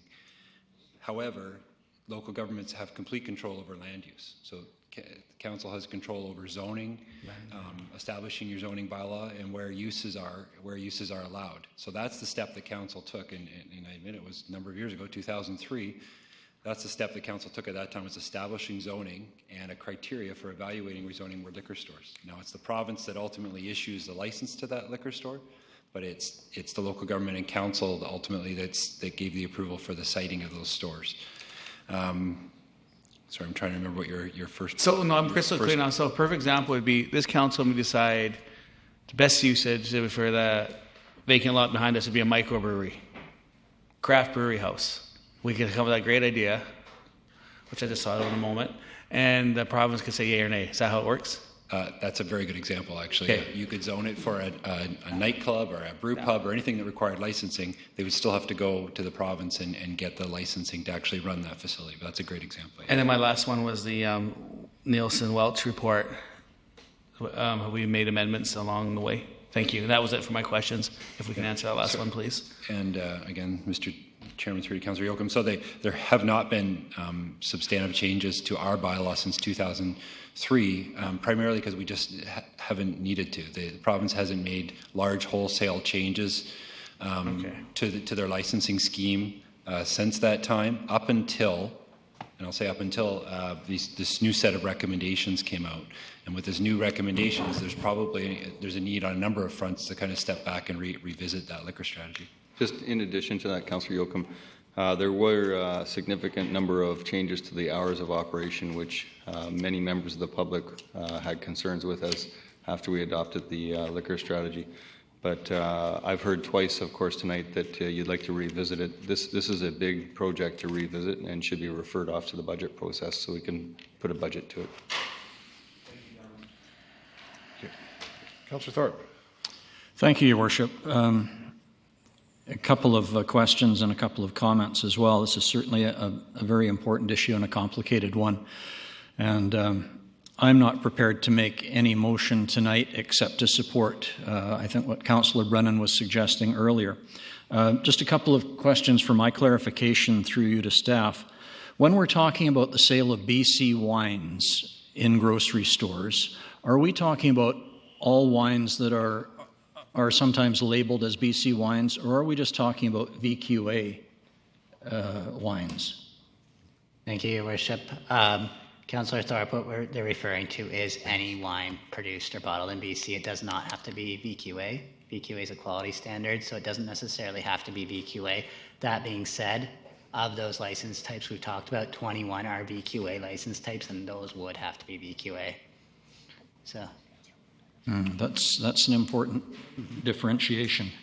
And my other question for my clarification, when we're talking about the store within a store model, does the 1 kilometer buffer apply? That's correct. The 1 kilometer buffer will apply to the store within a store model. It will not apply to wine on grocery store shelves. And sorry, just while I've got the floor on the store within a store model, I just wanted to clarify Councillor Brennan's question earlier regarding the food sales eligibility. So the 50%, that applies to the store within a store model, not the wine and grocery store shelves. So that would be the total sales of the store within a store, liquor sales. So the 70% would be the wine on shelves. And I hope I answered both questions there. Yes, thank you. So if I may then, as I said, I don't think I'm prepared to make any hard decision on this huge issue tonight, but I will state that personally, and this is just my personal opinion, I like the idea of a 1 kilometer buffer between any liquor outlets. I don't personally feel that we need any more additional outlets in Nanaimo at this time, but I am in favor of supporting local BC wineries and especially the VQA label. So I'd be really interested in examining this whole issue further, seeing what we can do to update our thinking on liquor sales. And I'm also wondering, and this might be part of Councillor Brennan's motion if she was going to make one, I'm wondering if it would be appropriate for our Social Planning Committee to also be involved in this. Thank you. Yep. Councillor Pratt. Oh, I'm sorry. I think I've already spoken. I don't have any other further comment. Thank you. Councillor Fuller. Jimmy Pattison. It's an interesting comment, that he may have a whack of these licenses. Currently, I believe Save-On Foods operates between 8 a.m. and 10 p.m. at night. If they were to go 24/7, how would that affect this? And if Walmart were to apply for these licenses, why wouldn't they count? They have grocery stores in the store up there now. I don't know how big it is, but what about Superstore? Superstore actually opens 24/7 during the holiday season.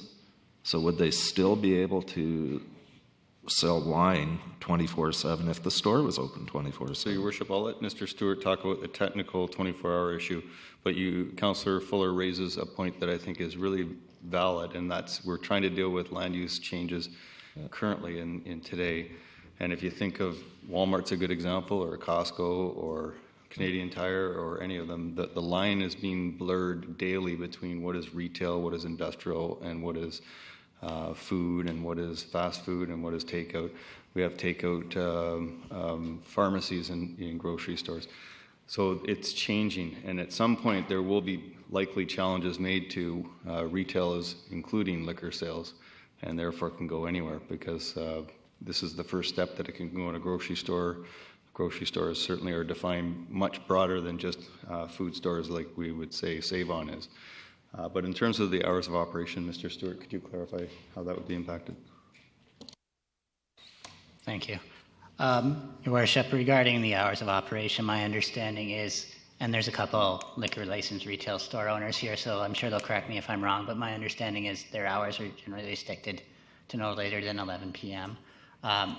Speaking with the province, that would apply to certainly the store within the store as well as wine. The wine section would have to be closed off at a certain time. In regards to Walmart and those type of stores, again, in order to be eligible, they'd have to have at least 70% food sales. I'm not sure. I don't know, obviously, Walmart's breakdown exactly, but they'd be tough to qualify for something like that. Superstore could though. And just one final question or comment. I don't know exactly the motion Councillor Brennan is going to make, but if it doesn't include a motion to refer the liquor control strategy to the budget process, I would like to make that motion after this is dealt with. Thank you. Councillor Brennan. It does, actually. In fact, that's the only motion I'm going to make. I'd just like a little assistance on the process. If we decide that we don't want to make a motion, the staff recommended motion, would it be best to make a motion that no action be taken on the report at this time? And then I would make a motion to refer the creation of a new liquor control strategy committee to the budget process. Do you need a motion to take no action? Your Worship, Councillor Brennan, it's certainly up to Council on how you would like to deal with whether you don't want to deal with any more applications until you have a revised strategy. But a revised strategy realistically is sometime in the end of 2016, to be honest with you. Yep. And that would be quite significant for the existing applicants, such as the one you have before you. That's just a move, isn't it? Doesn't require a change to the policy, the next application. So that's my take on that application. But what I'm talking about, really looking for direction from staff, is do you want a motion where we tell you not to take any further action, like to clean this up? Again, that's up to Council on whether Council doesn't want to receive any applications. It's not for that, Mr. Swaby. We've been asked by the staff to provide clarification that the sale of BC wines is permitted in ancillary retail where zoning permits it.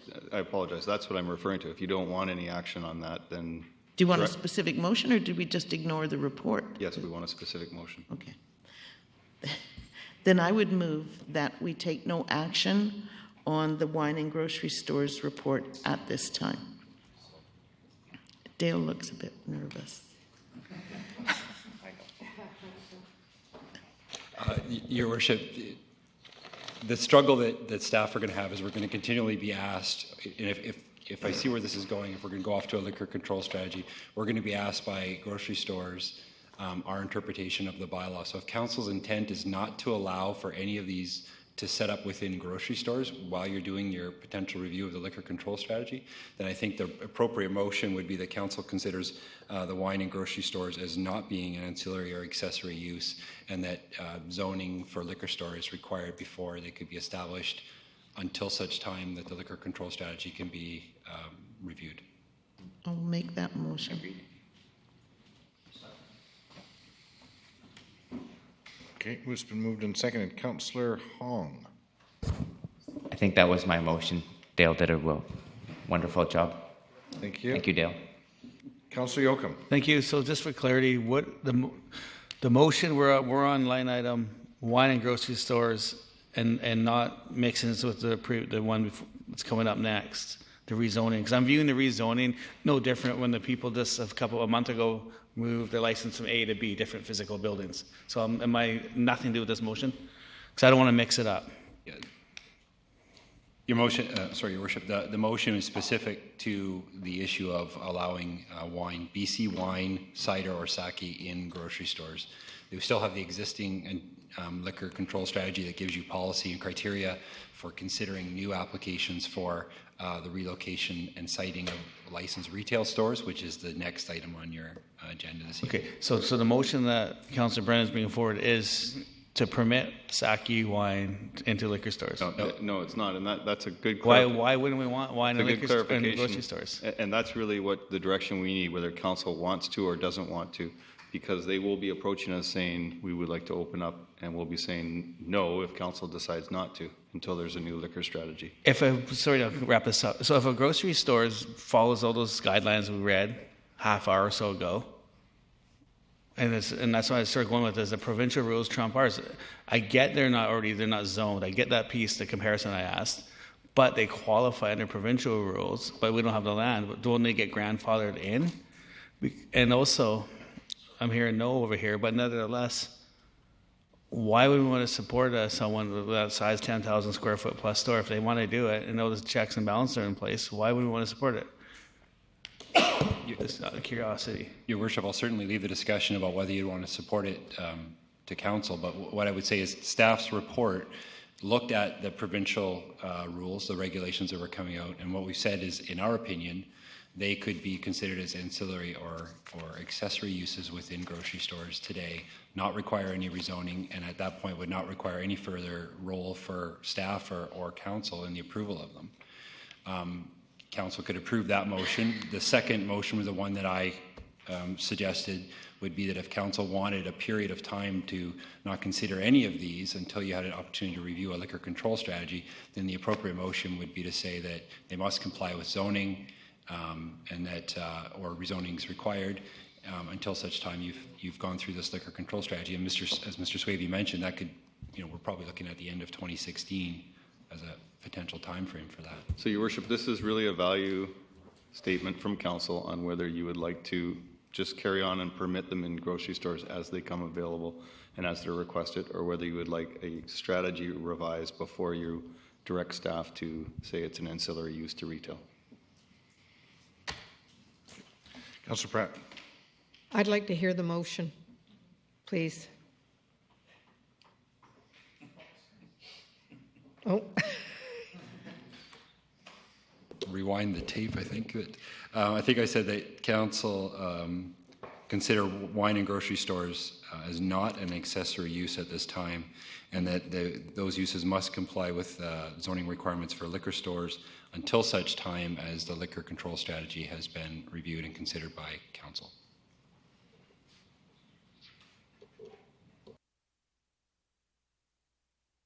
So does that mean that would preclude grocery stores from having liquor on their shelves or having wine on their shelves?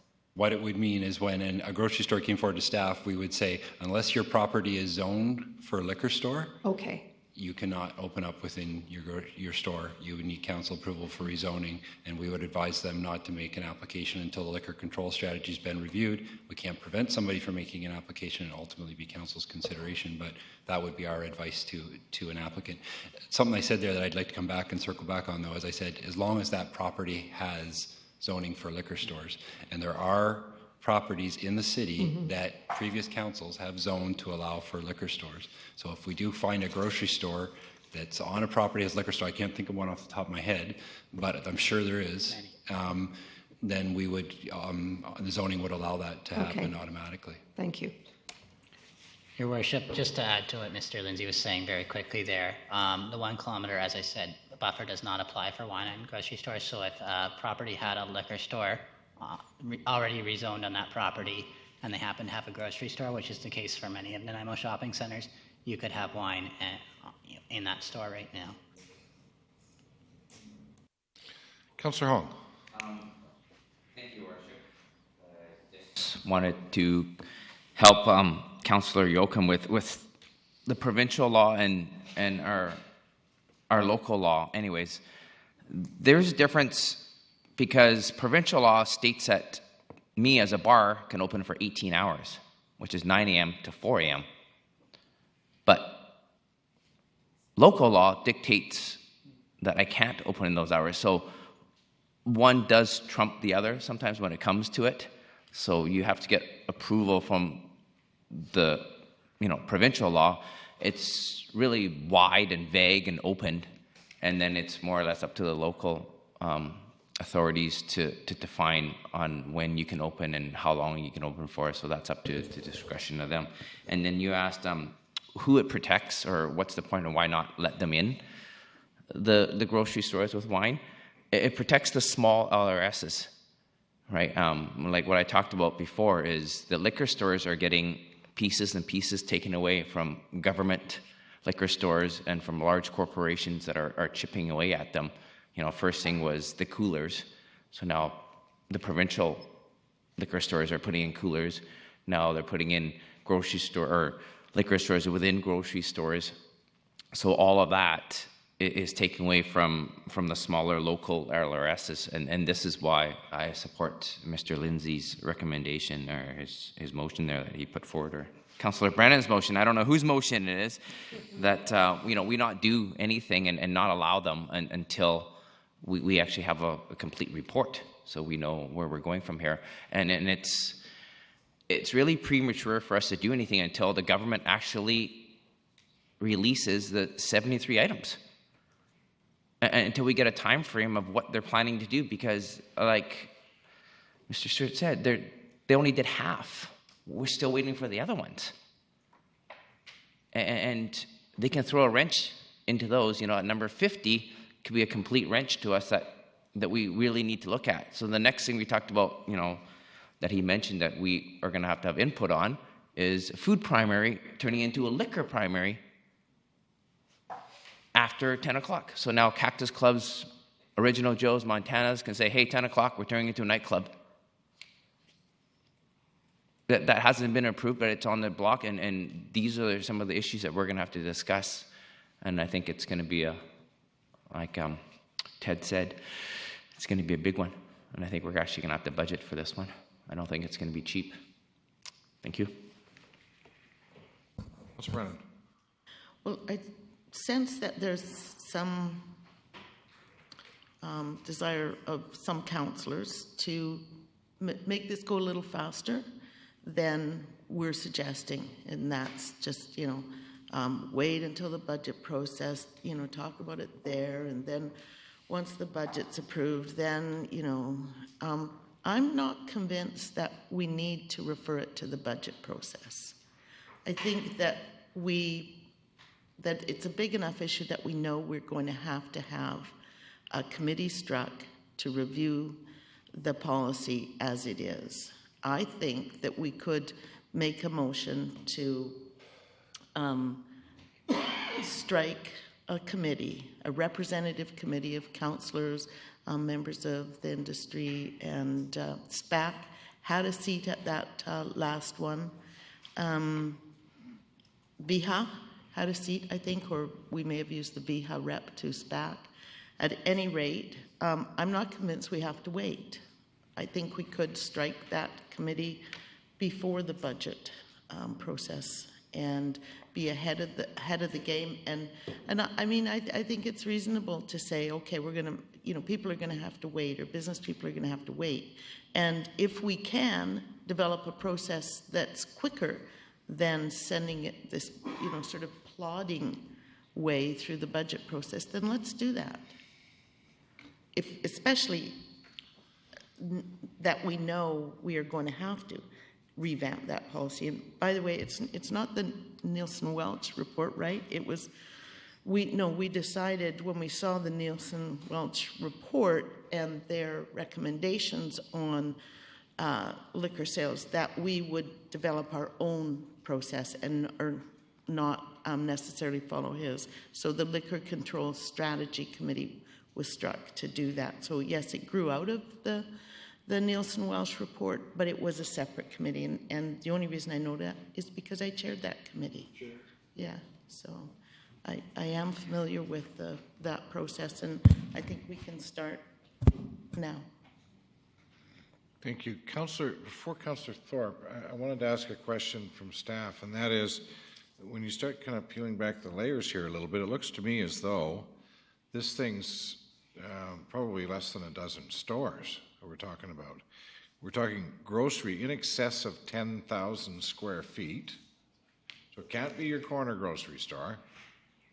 It's got to be in excess of 10,000 and must derive 70% of its revenue from food sales. So that takes out Superstore, takes out Canadian Tire, takes out London Drugs, Superstore. They don't qualify. So how many stores are we actually talking about here? We're talking about going into a budget period, we're talking about completely doing our liquor strategy for how many stores? 6, 7?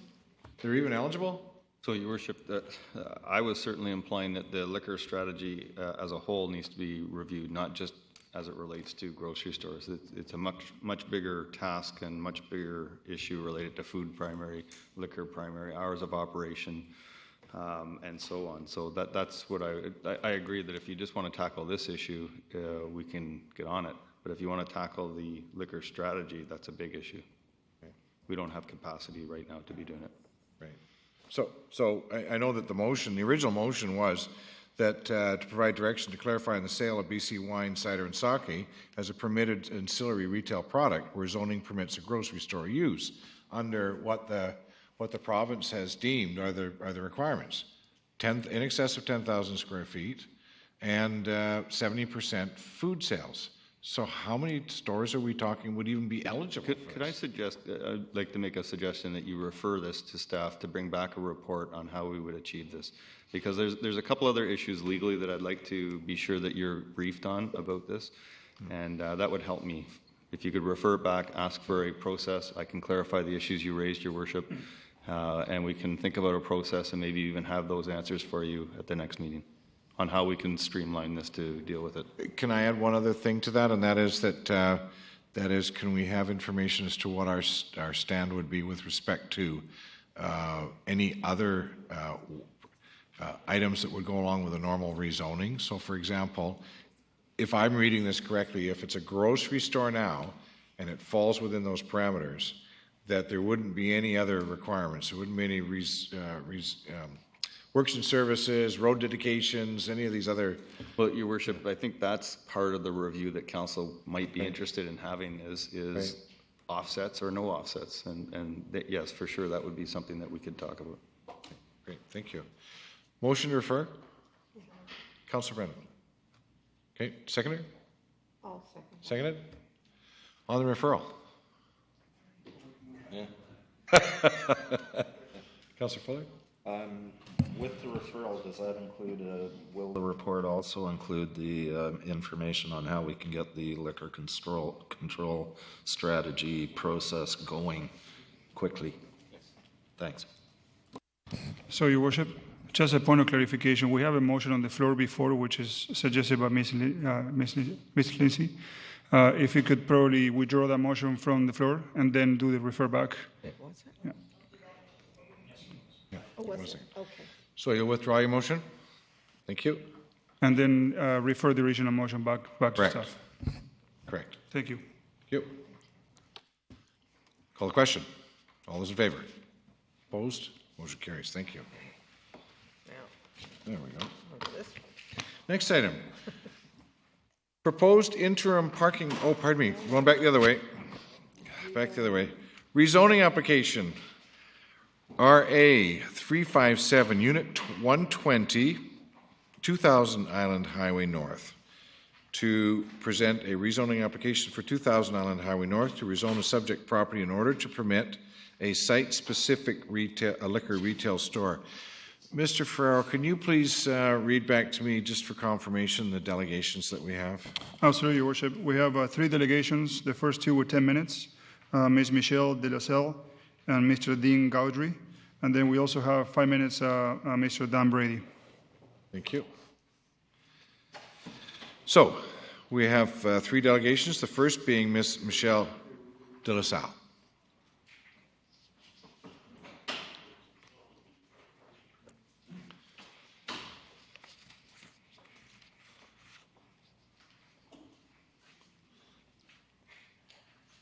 Thank you. Good evening. My name is Michelle De La Salle. I own and operate Vancouver Island Liquor at 2875 Departure Bay Road. And I'm here tonight to speak to a few items. Number one is that I've already got a letter of submission which you can refer to, and it clearly states that the city's own rezoning criteria states that they shall not be located directly adjacent or in close proximity to a school. Solaire Elementary is directly adjacent to the proximity to the property itself. There's been discussion about how the measurement is done. There's been discussion as to adopting the LCLB rules. Well, that's not in place now, so it should be as it is, which is you take the measurement and you say it's within 150 meters. Likewise, Woodland Secondary School is also very close as well. Really looking for consistency by the City of Nanaimo. My store has been operating for less than a year. At the time that we were going forward, we considered the Brooks Landing Mall. We approached through another agent the city, and we were firmly told no, it was not suitable, it would not fly. We moved on. There are others who did the same. And there are at least 3 others who approached the city and were given the same response and abided by the city staff's response. Now, all of a sudden, number 5 comes along, and here we are at City Council looking for approval for a relocation. We really are looking for consistency from the City of Nanaimo. All of us have invested a lot of money. Councillor Hong refers to it. We are being attacked from many different sides here, and it is really difficult as business operators to continue going forward when you don't know where the next dart is coming from. Also, I'd like to bring to the attention, you talked about the 1 kilometer rule. The GLS at Terminal City, which is the signature store for Nanaimo, operated by the government and employs BCGEU members, is just over 1 kilometer. We're talking 1,100 meters at best, depending on how you measure and where the door is located. And those are LCLB rules, so it doesn't come into play. They have given approval in principle. But the fact remains that is a signature store for Nanaimo. It's currently about 10,000 square feet. I operate 2,500 square feet. The proposed location at Brooks Landing is 7,500 square feet, 1,100 meters from the GLS. It will clearly impact that store and that store's employees, and I don't know that that point has been brought forward to council or is even in their consideration. Overall, the City of Nanaimo has to have the look of consistency. With respect to what was said earlier, it is well known that there has been an accumulation of wine store. I appreciate the fact that you're putting it forward for staff to come back with more information, and I hope that you consider the people who are in the industry, because we do have the information. It's hard for us to sit and listen when not all of the information is coming forward. These licenses that are being talked about are very specific licenses. The VQA licenses, not the wine operating licenses, but the VQA licenses and the licenses up for auction are proposed to be consignment licenses. So here you talk about the support of the BC wine industry. These large stores will be able to, as Councillor Hong said, dictate to the wineries. However, they will be taking the product as it stands now on consignment, not paying the wineries until the product is sold. If we buy, we pay. If it stays on my shelf and I need to discount it, the winery still gets their money. That is not the case with the VQA. Very specifically, I know it's difficult, but there's a difference between the VQA and the 9 wine licenses and the auction licenses being put up. There's a real need for information before the council decides on their approach. I appreciate your time, and I hope you consider that there are those of us who have invested an awful lot of money trying to follow the guidelines of the City of Nanaimo, and we would appreciate the consistency. Thank you for your time. Thank you. Next speaker, Mr. Dean Godry.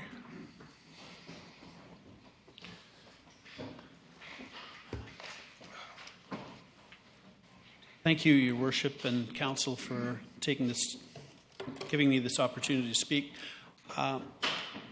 Like Michelle, I recently opened a store in Nanaimo at a new location. I also, like Michelle, was interested in going to Brooks Landing and made a considerable effort to do so, but ultimately was rebuffed by my landlord, who said that they were experiencing headwinds from the city of Nanaimo on liquor at Brooks Landing, and that I should consider other options. So I did that, and I think that what Michelle has said and what I feel very strongly is true of several other proponents that have come forward, in that we have moved on from the desire to have one of the prime locations in this market. Once we did that, we went and pursued other options. But what I think is key here is that we would feel very, very disappointed if the city of Nanaimo took the fifth proponent's position and said, oh, yes, well, you can have this prime location. We've actually been saving it for you for the last 10 or 12 years. And further to that, it would give that proponent a very, very strong competitive advantage over people like myself and Michelle, who basically went along with the city policy that if it's within 150 meters of a school, then it's not appropriate. So we, as I say, moved on. I think what it would appear to us to be, if indeed the City Council decided to reverse that long-standing approach, it would seem to be that it's a kind of interference in the market, in a sense. The nature of retail is that the three most important things for the success of a retail business are location, location, and location. And everybody wanted that one. Everyone was told, no, you can't have it. It doesn't meet city criteria. To then say, well, yeah, the fifth person coming along, we've been saving it for you. That's how I would view this whole process. If going back to initially Muddy Waters, Black Bear, well, Black Bear came after me. I would have been the second person that I'm aware of that proposed to go there. And it just, I guess the word Michelle used, consistency, is what we're hoping for. As Councillor Hong mentioned, there's a great many threats to trying to operate in the liquor environment in British Columbia. It's not for the faint of heart. We have provincial government that I think is really unclear as to what it's come forward with on its, ironically, April 1st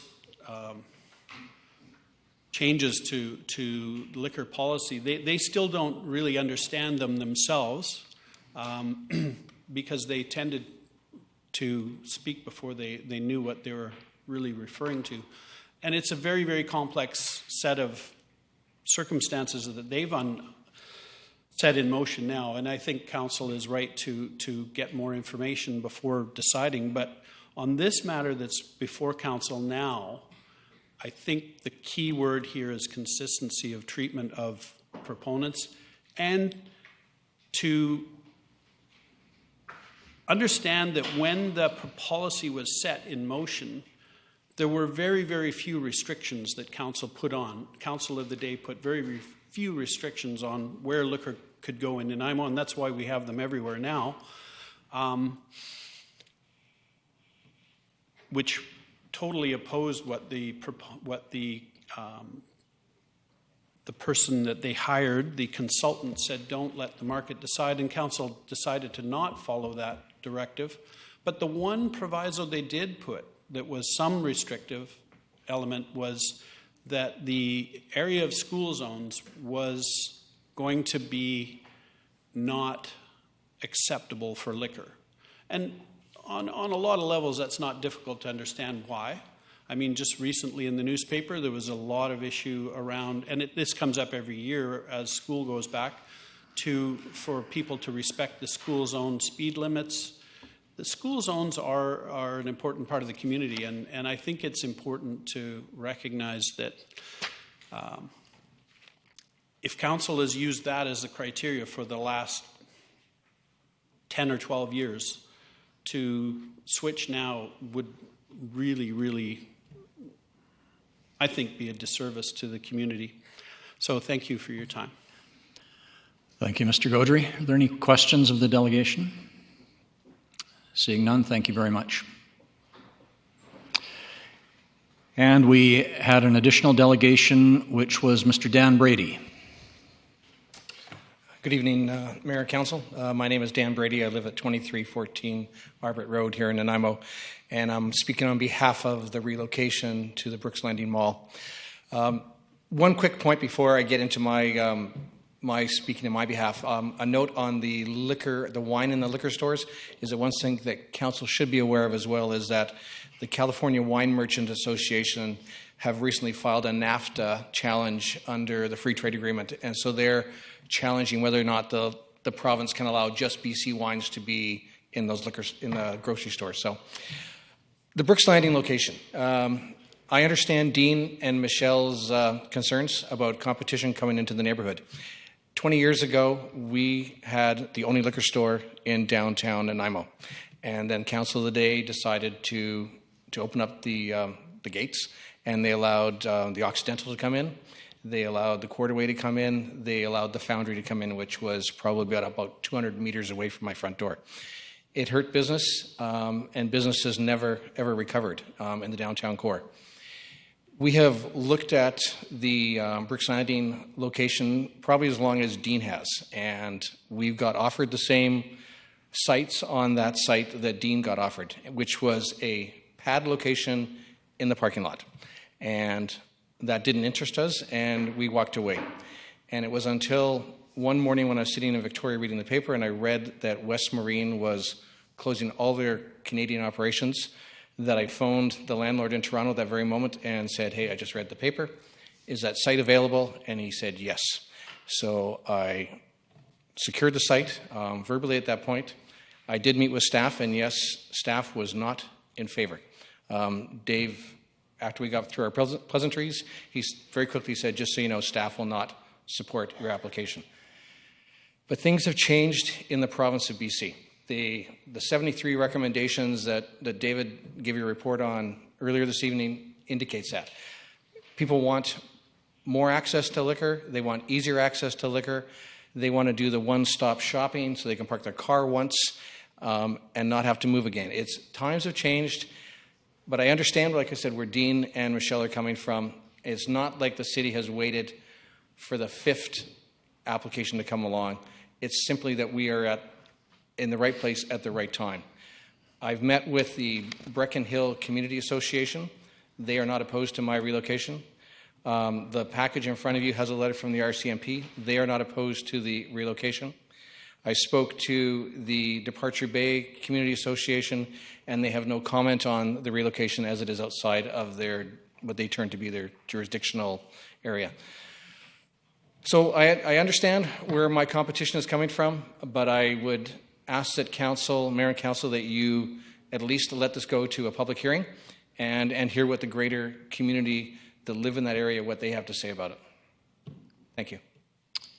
Thank you, Mr. Gaudry. Any questions from Council? Brady. Mr. Brady, I'm sorry. Sorry. Hearing none? Great. Thank you very much, sir. And could we have a motion to receive the delegations, please? So moved. Seconded. Councillor Pratt. All those in favor?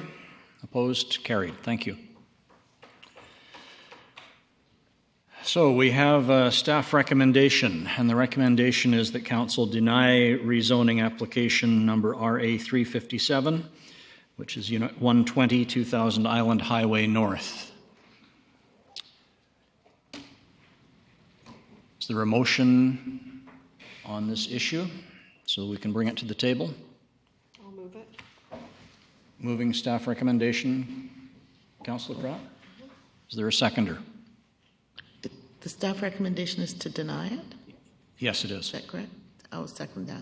Seconded Councillor Brennan, so the motion is on the table for discussion.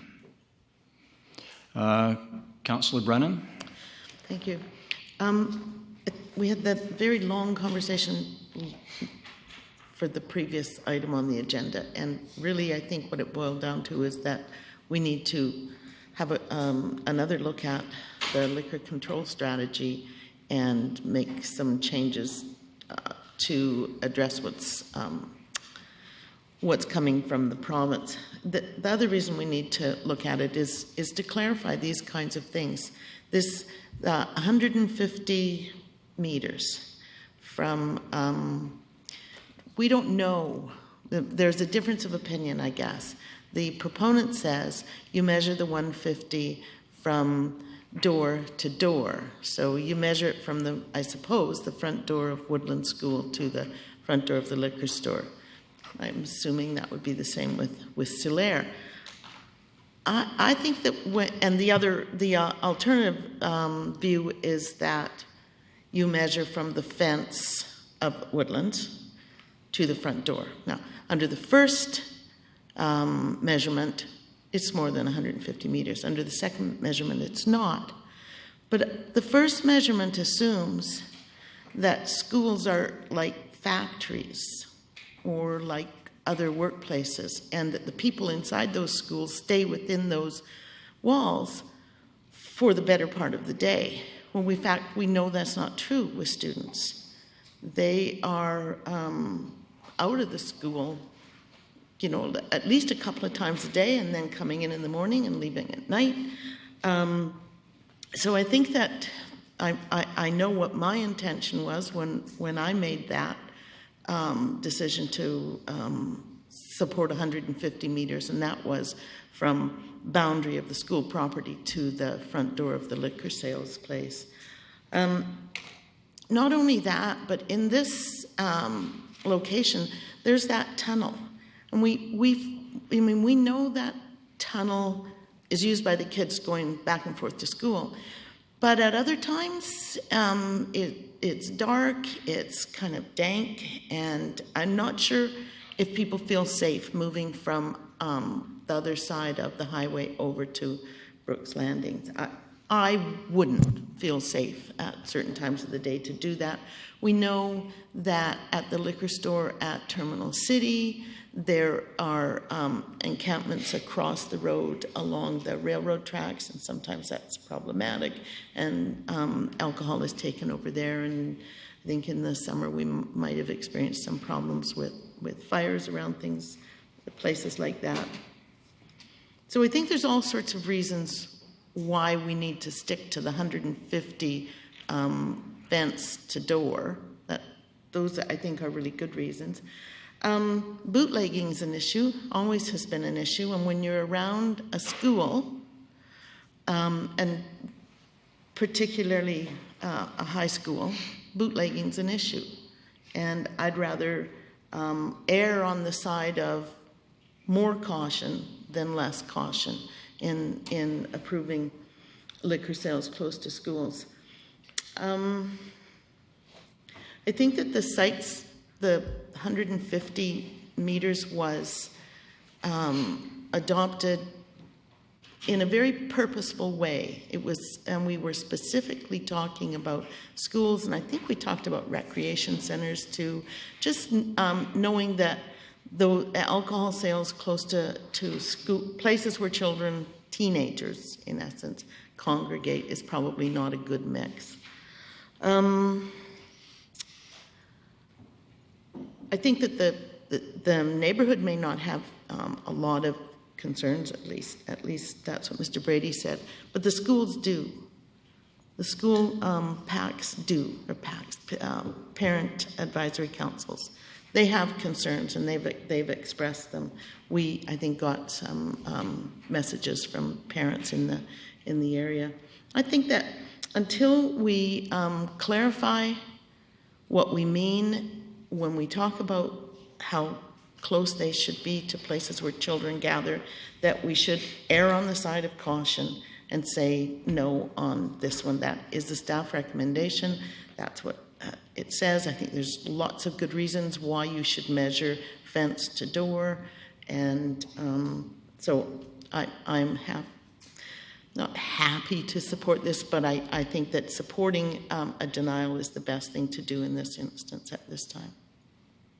Thank you. Councillor Thorpe. Thank you, Your Worship. I'm going to support the motion to deny this application. I appreciate all the work Mr. Brady does in the community, but I just don't think this is a good location for a liquor outlet. Yes, the provincial rules may be changing constantly, and it's hard to keep up with them, but I take the point that we have to be consistent. And we in the past have decided this was not an appropriate location. I don't think anything has changed in that regard. This location is immediately between two schools in close proximity. There is also a church right across the road, which has expressed a lack of support, definitely, for this application.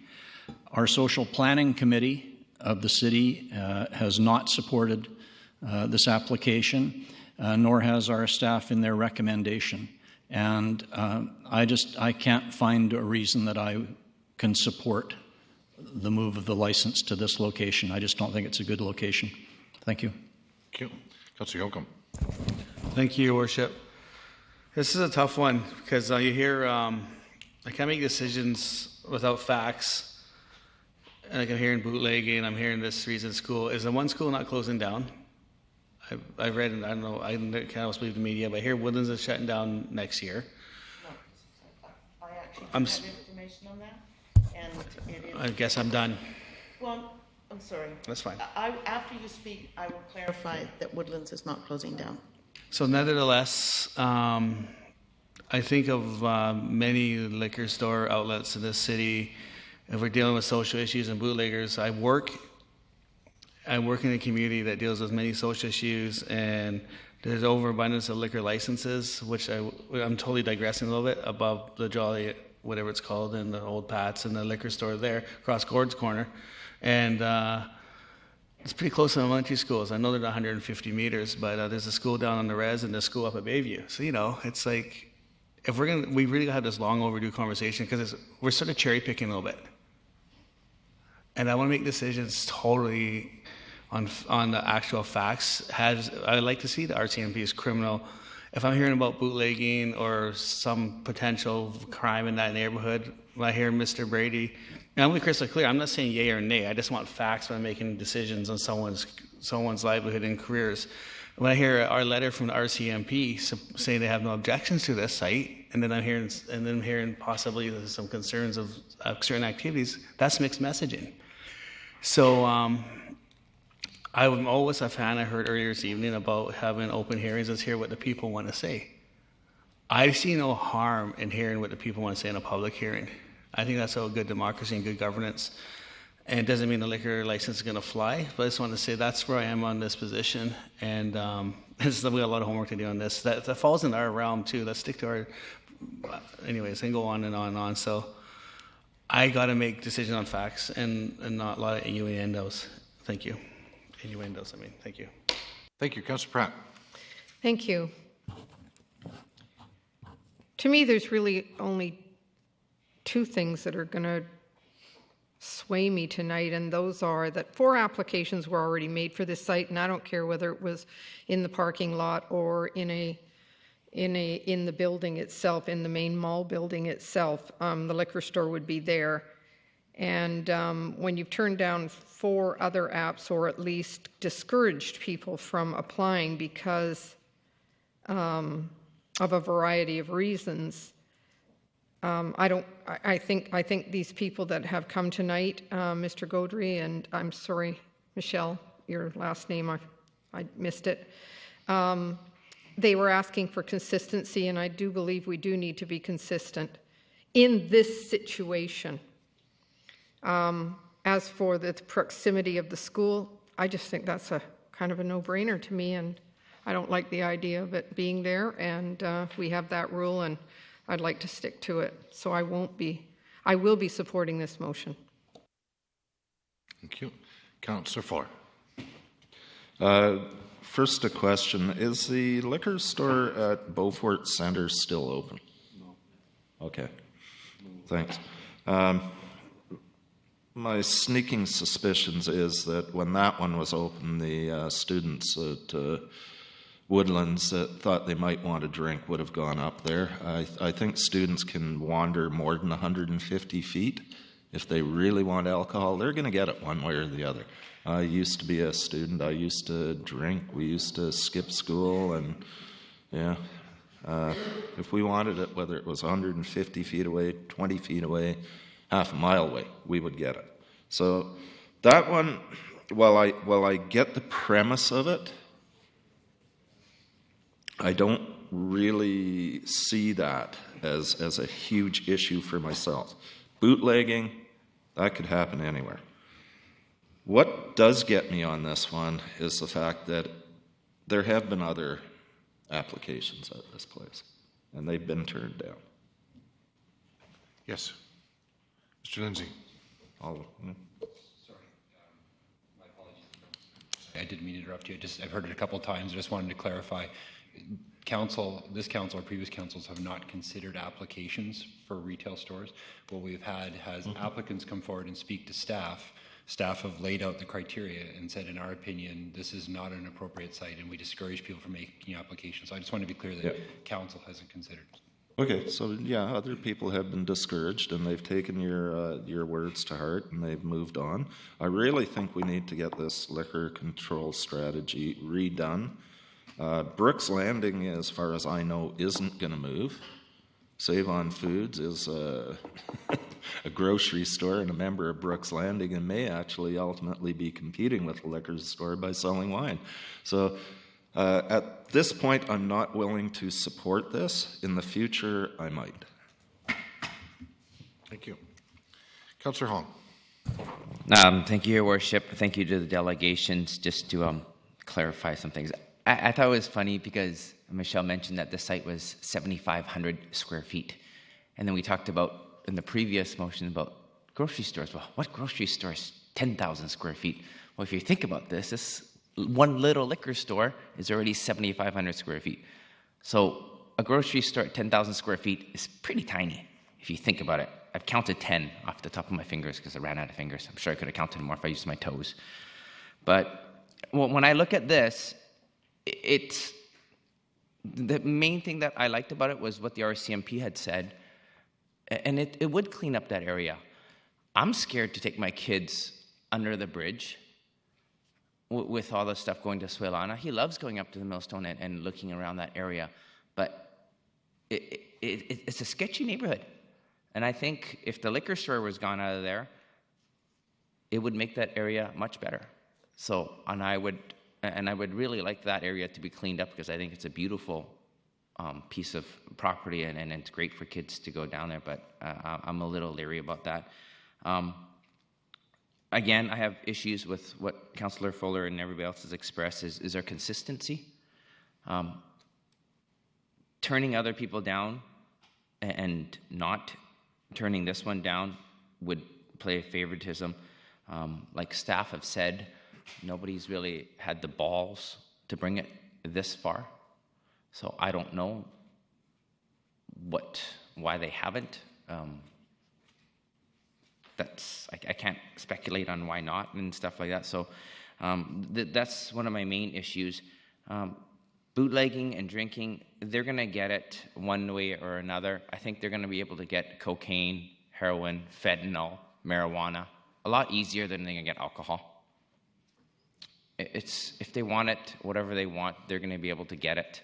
So that's really not my concern to me, but the fact that we made rules, we should follow them. If we think the rules are wrong, then we should, as a council, make that decision to change them so it's fair for everybody. I don't know if Woodlands is closing or not, but maybe the timing of this is just wrong. But I would like to see this go to public hearing because sooner or later, I think somebody is going to bring this back. I would like to know how the community sits on this. It would be great if I actually heard from more of the community groups like Councillor Brannan had mentioned, the PAC students and the PTA and everybody else from Solaire and so forth and the church. And I guess that is what public hearing would bring. And I think if we got the public hearing done, that would put this issue to rest where number 6, number 7, and number 8 would not ever bother applying because they know that there is no way that the neighborhood is going to allow for this to happen. So it might not be with this application, could be with the next, but sooner or later, we're going to have to get to a public hearing. And I would like to get to a public hearing so I can put this issue to rest. So I know that Brooks Landing is 100% off the table for future liquor stores to come. Thank you. Thank you. You do know that you made your clerk blush, eh? Which one? Mrs. Smith. Why? Councillor Brennan. Well, I just want to, address that. The school district has to go into consultations and take as much and more time than we do before they close Woodland School. The promise to the Woodlands parents was no, Woodland School will not be closed until the site at ND has been designed and money coming from, as a long time. That is not to say that it might not close. That's just to say that at this time it's premature to say that, so we don't know that. The other thing that I wanted to say was in the RCMP report, it's quite clear. I think there's a difference between being for something and just not against it. And the RCMP have basically said the liquor store, well, I think it is still called the Tally Ho Liquor Store, is in a situation that causes some problems for Sutton Maffeo, and it causes problems under the bridge. And I guess we agree that those kinds of confined places are not good places for people to walk through. They're not great places for you to take your kid through. They're not good places for me to walk through. And that same point of view has to be applied to the tunnel from Brooks Landing to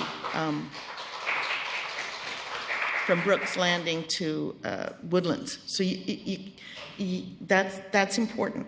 Like, you can't say, oh, it's scary under one bridge, but it's not scary under the tunnel. It is. And I think that it really was the assistant superintendent of schools who was on our city council at that time. It was his sense that you don't want to mix students and liquor stores that closely. That was his message to us on the committee, and we paid attention to what he said because we thought he had some expertise in that area. So that's all I have to add to the conversation. Thank you. Councillor Kipp. May I call the question? The only thing I have on this is the provincial government. They're so ridiculously mixed up. Like Councillor Hong, I don't trust the provincial government. Everything we deal with them most of the time is so confusing, so chaotic. Plus our own liquor strategy. The moment we passed it, I think we put in another 22 licenses. So we haven't really studied that, and inconsistency is what we're really good at sometimes. I'm not that afraid, and I don't know that many people, but I understand the fear of some people that, I mean, even the trail with high grass, some people are afraid of it, so we have to worry about those things. And we need consistency, but we need to redo it. And I think the biggest problem here is that province involves us in these liquor licenses and these chaotic schemes they have. It's from ferries, from dams, from liquor, from Vancouver Island Health Authority and cross-contamination. Their rules are so inconsistent, it's ridiculous. So let's call the question. Well, I know you asked to call the question, and then you spoke for a bit. I was hoping I could do the same. Thanks. Call the question.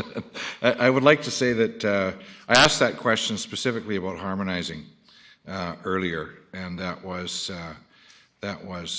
you know, we went through this process in 2002, 2003, and then there appears to be some differences between definition of point to point between the two.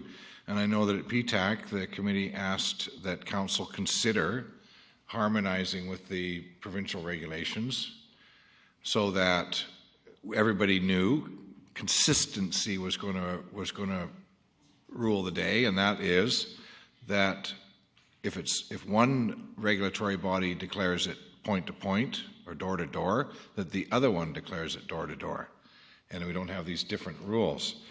The other thing was with respect to whether this has been before council or not, this particular location. Any applicant has the right, when they go to staff, they go to the planning department and they say, I'd like to do this, and planning says, you know, it's not really where you should be going with it. We don't really see that it's the way we should be going, and, you know, we would have, you know, we probably wouldn't recommend it to council. Every applicant has the right, in my view, to say, I'd like to take my chances in front of council. So that's why I'd like to, myself, I'm not going to support the deny, but instead allow this to go to public hearing. So, call the question. All those in favor of the motion is that council deny rezoning application RA 357, Unit 120, 2000 Island Highway North. All those in favor? Councillor Brennan, Kipp, Thorpe, Fuller, and Pratt. All those opposed? Councillor Hong, Yoakum, Mayor McKay. The motion passes. Thank you. All right. Item J, proposed interim parking lot at 100 Gordon Street. Oh, here we go.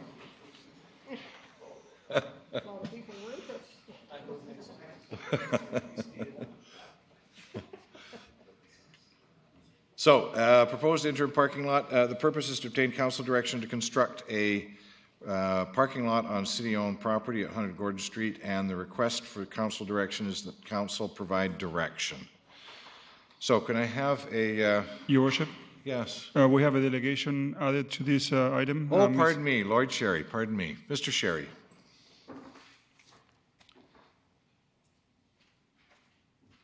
Thank you. You have up to 10 minutes, sir. Thank you. Good afternoon. My name is Lloyd Sherry, 3582 Country Club Drive. This is going to blow staff away. I support their recommendation, and when I was on council, they were always giving me the opposite because I wasn't in favor. Well, it's a red letter day in Nanaimo. Yeah, there is life after.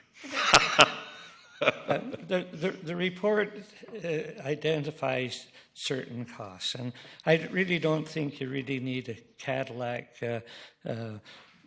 survey and everything out there. Get those old city drains that we had in place before they ripped up the asphalt, put down some gravel, put down some asphalt. The only thing that I have concern about was the suggestion of using it for a bus parking lot for tour buses.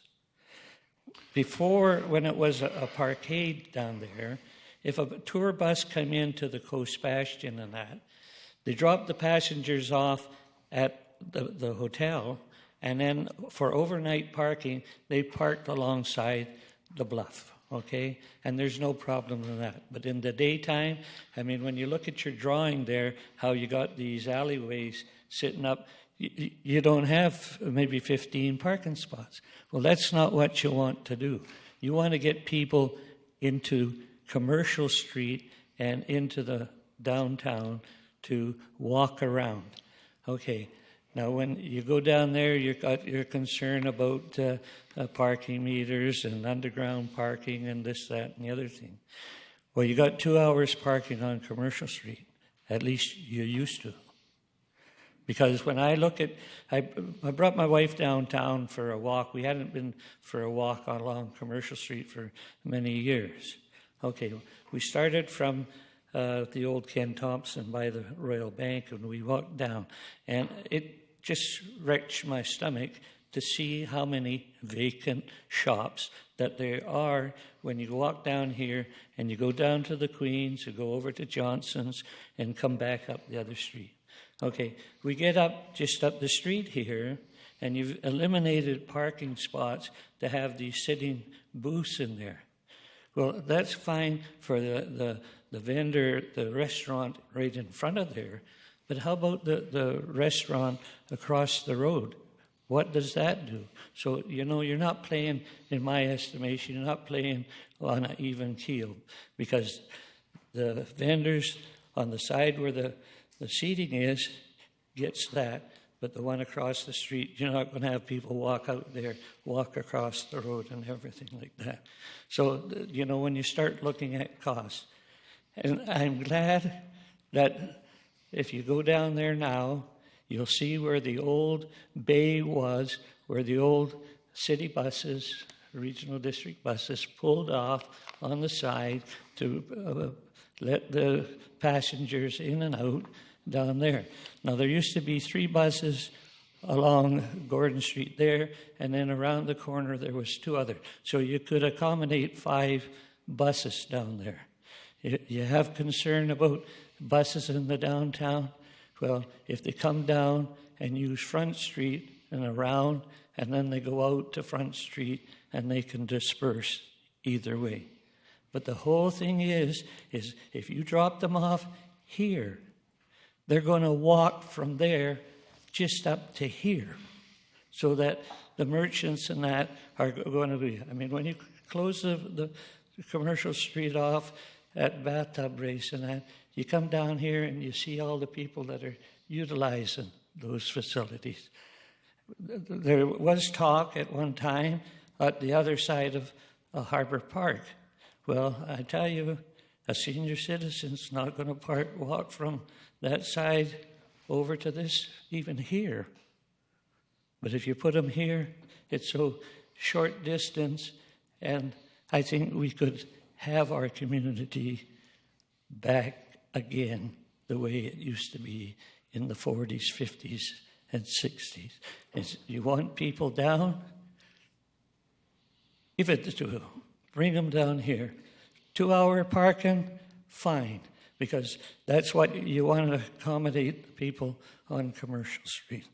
So I encourage you to go to the parking lot, not the bus parking lot. They can use the facilities after hours for overnight parking, because now they were using the curling rink and also down Swinana Lagoon for bus parking.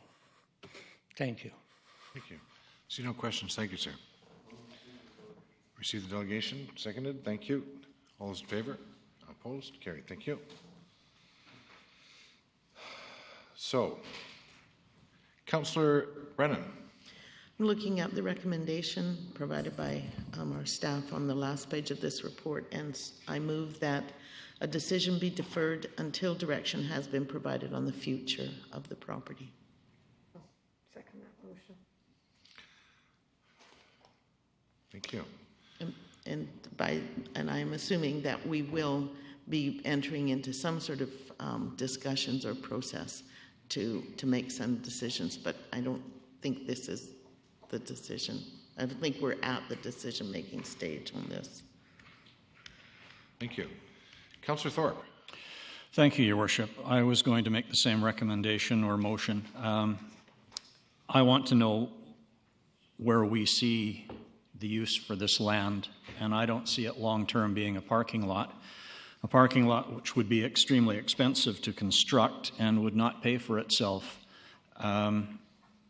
So I can't support that. I'm certainly glad the property has been cleaned up. It looks much better today than it did a couple of weeks ago, and that's great. But to spend between $72,000 and $163,000 to create a parking lot on that prime piece of land, which personally I'm still hoping we can find a better use for, that I cannot support. So I would be in favor of Councillor Brennan's motion. Thank you. Councillor Hong. Thank you, Your Worship. If we defer this, is the staff still going to take those pins out, throw some grass on there, and make it look prettier? Or this is it? You're just going to leave it the way it is? Your Worship, we've taken the fence down and we'll knock down the weeds, but without further direction, we'll leave it as that. So with the little pegs sticking out, so can't we just throw some grass seed on it and hopefully people can use it? Actually maybe defer it, but maybe put $1,000 into it? I don't know how much bag of grass seed can't cost that much to do anything. Or is this like now going to be a space that nobody can actually use? Your Worship, there is costs associated with growing grass, and you need soil, you need water.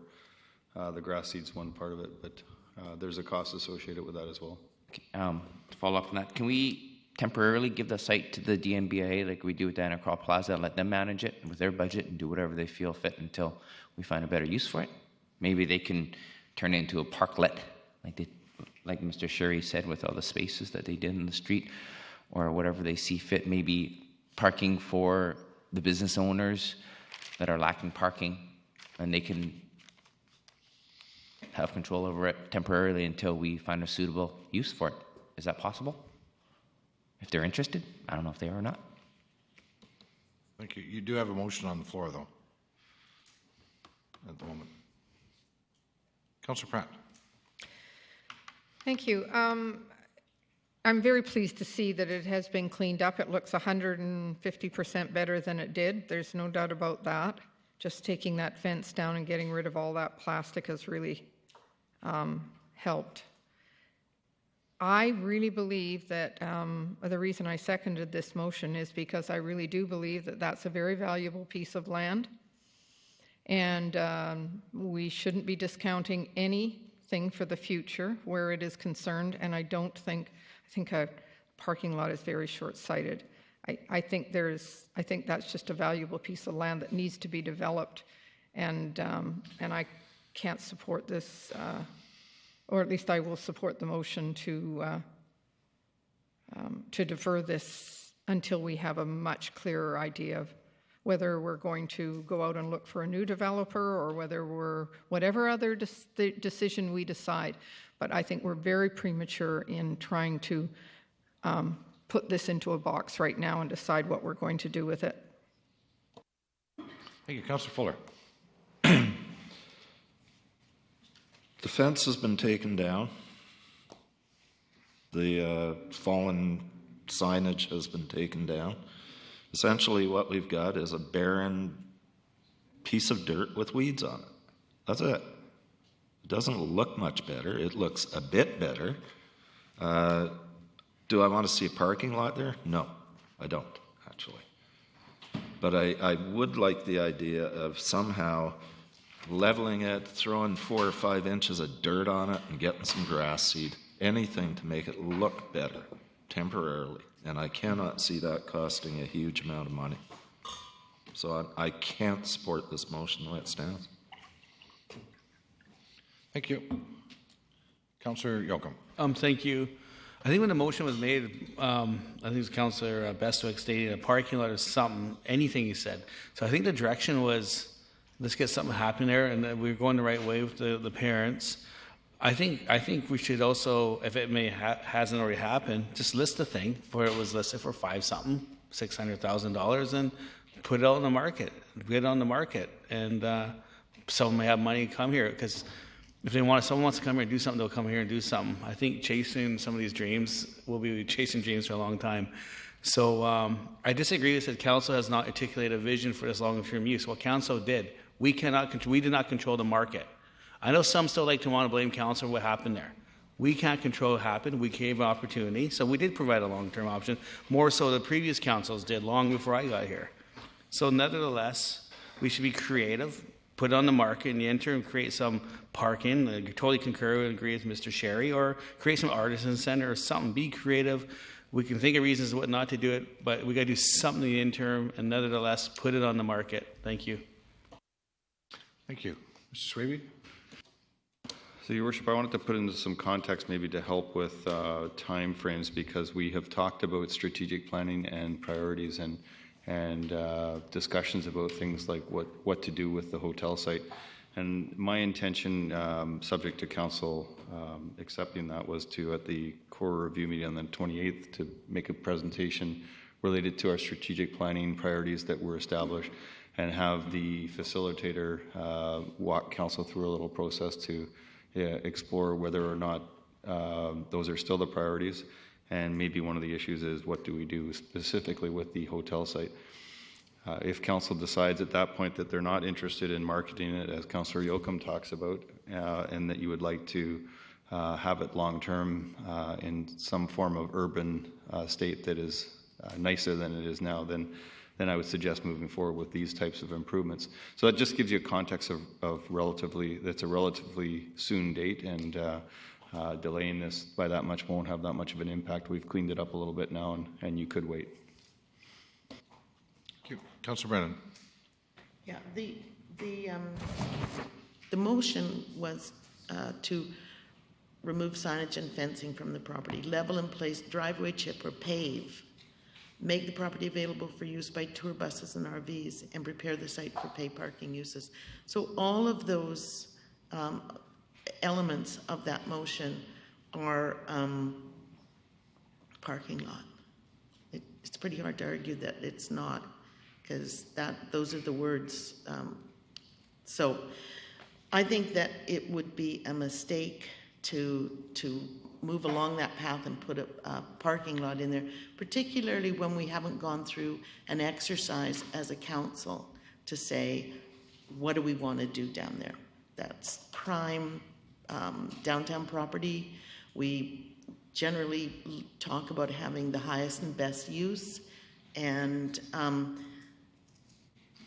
this doesn't meet that. And in addition, the stats tell us that the parking lot right next door to it is not at capacity. So I think it would be, again, a mistake to spend money to do that, be unable to reap the cost back, and set up more parking when we aren't using all the parking we have. So I'm glad to hear Mr. Swaby say that we're going to go through an exercise to try to see how that fits into our strategic priorities. And so I think waiting a couple of weeks for more direction on this is time well spent. Soil seed is great, but you need irrigation, and without that, we'll be open to a lot of criticism for doing so. It's like when we put stuff in the roads and then next year we rip it up because we have to put other stuff under the road. So let's just wait. Let's just have some patience and see what we as a council want to do with that property. Thank you. Councillor Kipp. Thank you. It used to be a parking lot. We used to gain revenue from it. It was taken as a construction site, and now it sat idle for, 5 years? 6 years it sat idle. No revenue based on it. It should have been left as a parking lot a long time ago and had revenue. From my perspective, a lot of our parking sites downtown are empty.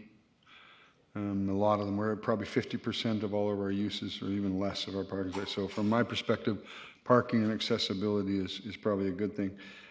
My concern, first off, I think Councillor Bestwick did a great job to get that thing cleaned up, because it was ugly and messy, and now we're arguing over the disposition of the land or what we're going to do with it. I'm glad it's cleaned up now. I'm happy to delay it for a little while to get some real strategic planning for that site. But we've lost revenue on that site. It used to be a parking lot, and we gave up 5 or 6 years of revenue on it for a dream sale hotel that isn't happening. And now we're arguing over whether it should be beautified. Call the question, please. Councillor Hong, last word. Do we have artificial turf?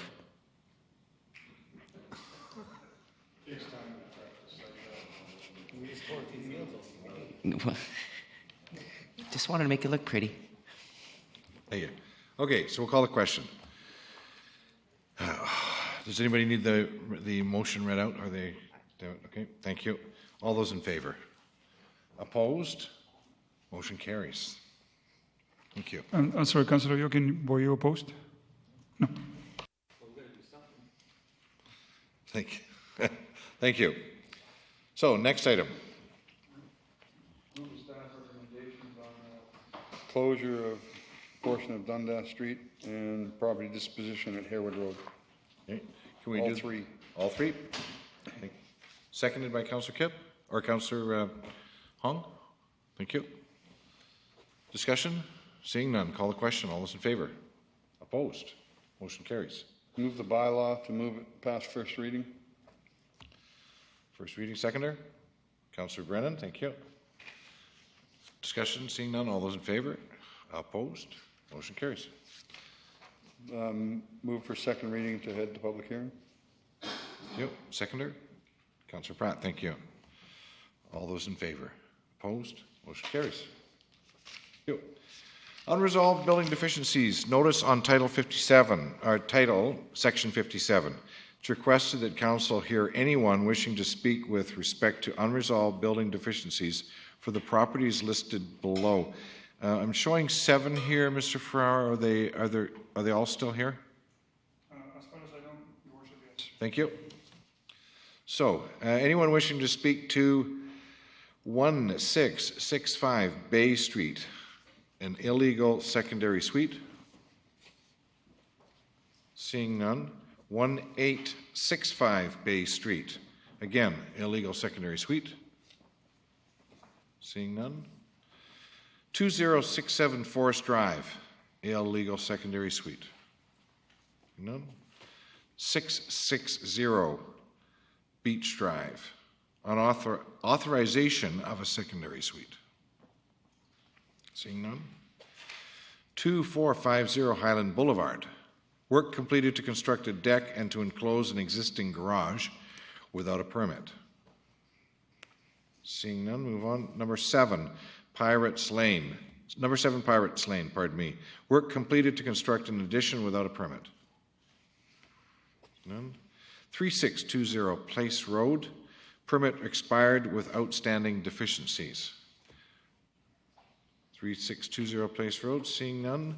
Can I have a mover for the recommendation, please?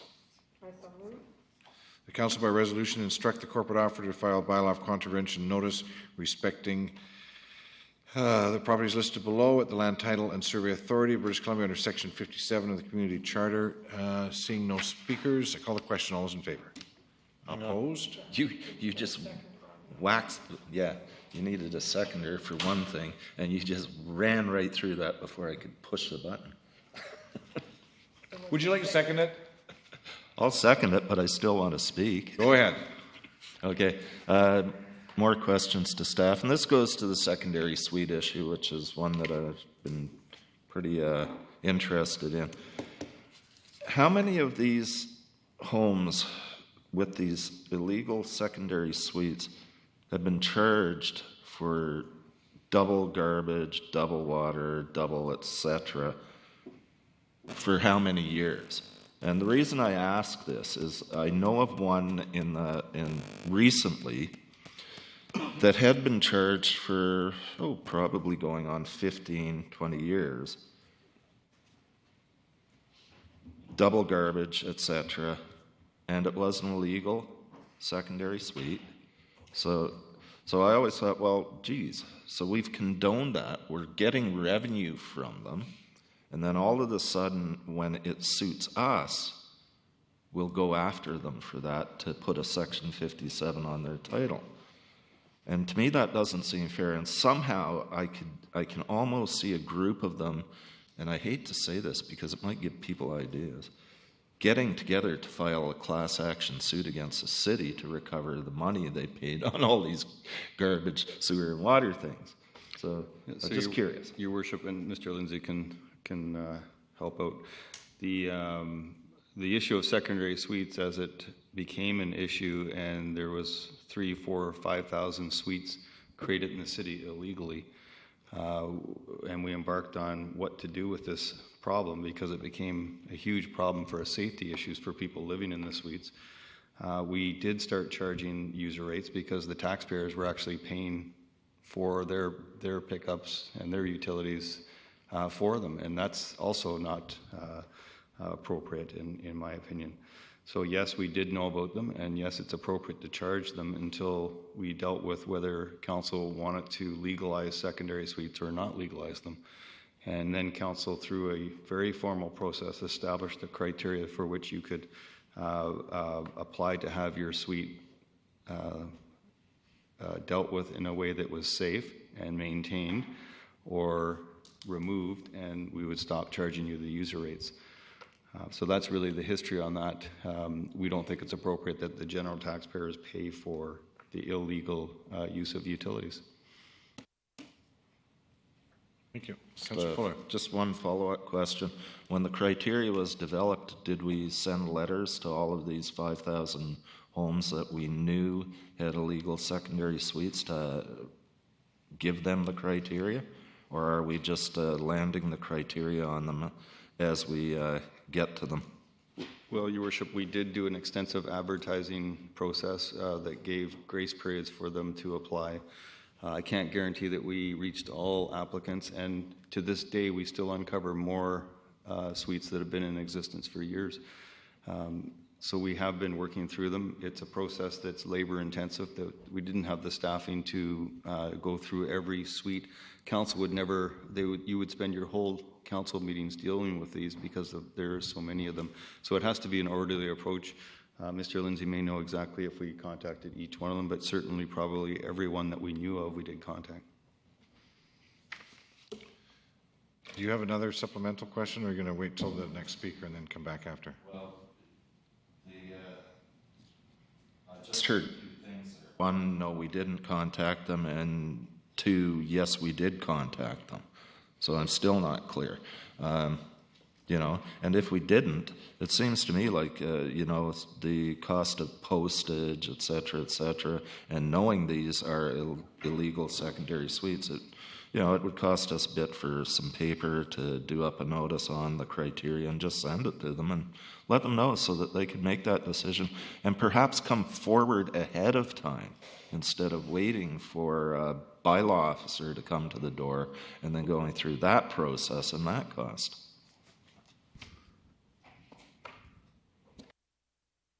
So correct me if I'm wrong, Mr. Swaby, that's not our normal form of communicating or advertising such an initiative, though. Well, Your Worship, this Councillor Fuller is raising an issue that was dealt with so many years ago. I actually can't remember how we dealt with the notification. If you would like, we could review that. This was an enormous process, and I am sure we did advertising. I am sure we welcomed people to apply to have their suites checked for safety and legalized as best they could. Did we reach everyone? I doubt it. There was 5,000, 4,000 that we knew of. There was many more that we didn't know of, and they come up all the time. That doesn't mean that, in my opinion, that you should ignore them and that you shouldn't deal with the safety issues.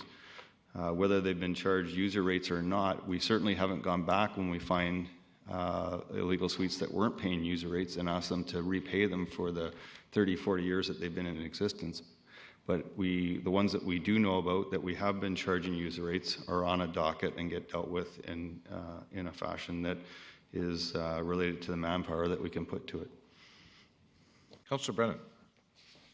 Yeah, I just want to remark on this, that we put these Section 57s on properties so that people are alerted to the fact that these suites were not put in up to standard, up to codes, right? We check them, make sure that we identify any safety issues, but still, that notice goes on the title. I don't know how many times we've had delegations come to us on these Section 57s and say, I just bought this house and no one told me. No one told me this suite wasn't legal. Well, the Section 57 acts as the buyer beware in these situations, so that at some point people aren't going to be able to come up and say, well, no one told me, because their documents will show them that, and that can be their trigger to either abandon this sale or this purchase or not. So I think that Section 57 is a really good thing for homeowners and home buyers to, and home sellers for that matter, to see. And the reason, one of the reasons and the sort of things that we kept in mind as we were doing this whole process to legalize secondary suites, so we wanted them to be not just affordable, but we wanted them to be safe. And that means we have to inspect them, we have to identify those ones that are not up to code, but we deem them to be not unsafe. And that's what this is. And I don't see the Section 57s being a major impediment to people. Thank you. Councillor Fuller. Just one final comment on this. I didn't say anything about the Section 57 being an impediment. In fact, I will support these. But what I want is a fair process for everybody. And, you know, we've talked about this and clarifying for people that the Section 57 really isn't that much of an impediment, and all it does do is let the potential buyer know these things. I know one guy who bylaws came to him and told him they were going to Section 57 him. He started freaking out. Then he found out when he looked into what had been going on with his property earlier, he'd already been Section 57. So, you know, when his wife bought it, and she didn't even know it at the time. It was on the sale of the property, but no one told her. Just, you know, trying to get things so that people will understand them. I don't have a problem with Section 57 properties. Okay. So the motion has been moved and seconded. Call the question. All those in favor? Opposed? Motion carries. Thank you. Next item, Facility Development Reserve Fund Bylaw. The purpose is to repeal Parks, Recreation and Culture Facilities Reserve Fund Bylaw 2010 number 7111 and give first three readings to Facility Development Reserve Fund Bylaw 2015 number 7217 so that any portion of the reserve fund can be used for infrastructure renewal. Is it going to be, are we going to have it have an introduction, Mr. Hickey? No? Wasn't planning on it? I think the report pretty much lays everything out. We're here to answer any questions. Thank you. So there's a staff recommendation on page 193 to receive the report and 2, to give first three readings to the Facility Development Reserve Fund. Do we have a mover, please? So moved. Councillor Thorpe, and a seconder, Councillor Pratt. Thank you. And Councillor Pratt, you wish to speak to it. I just wanted to ask the question of staff, would there be any negative impact in this regard? The negative on this one, if it's considered negative, is you wouldn't be saving money for future building of future buildings, where, you know, if we utilize this, change this, we'd be using more of the funds, depending on council's approval every budget cycle, to fund renewal projects of existing facilities. So in the past, some of the money would be accruing for possibly future buildings.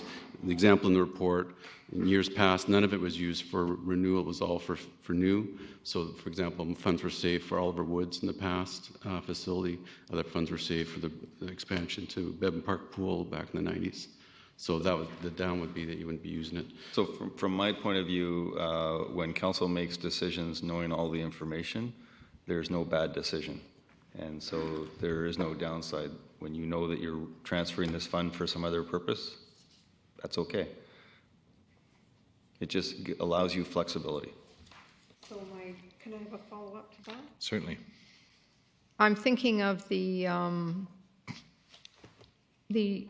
renewal plan for Bevan Park, for instance, and the fact that new buildings will be required as part of that project.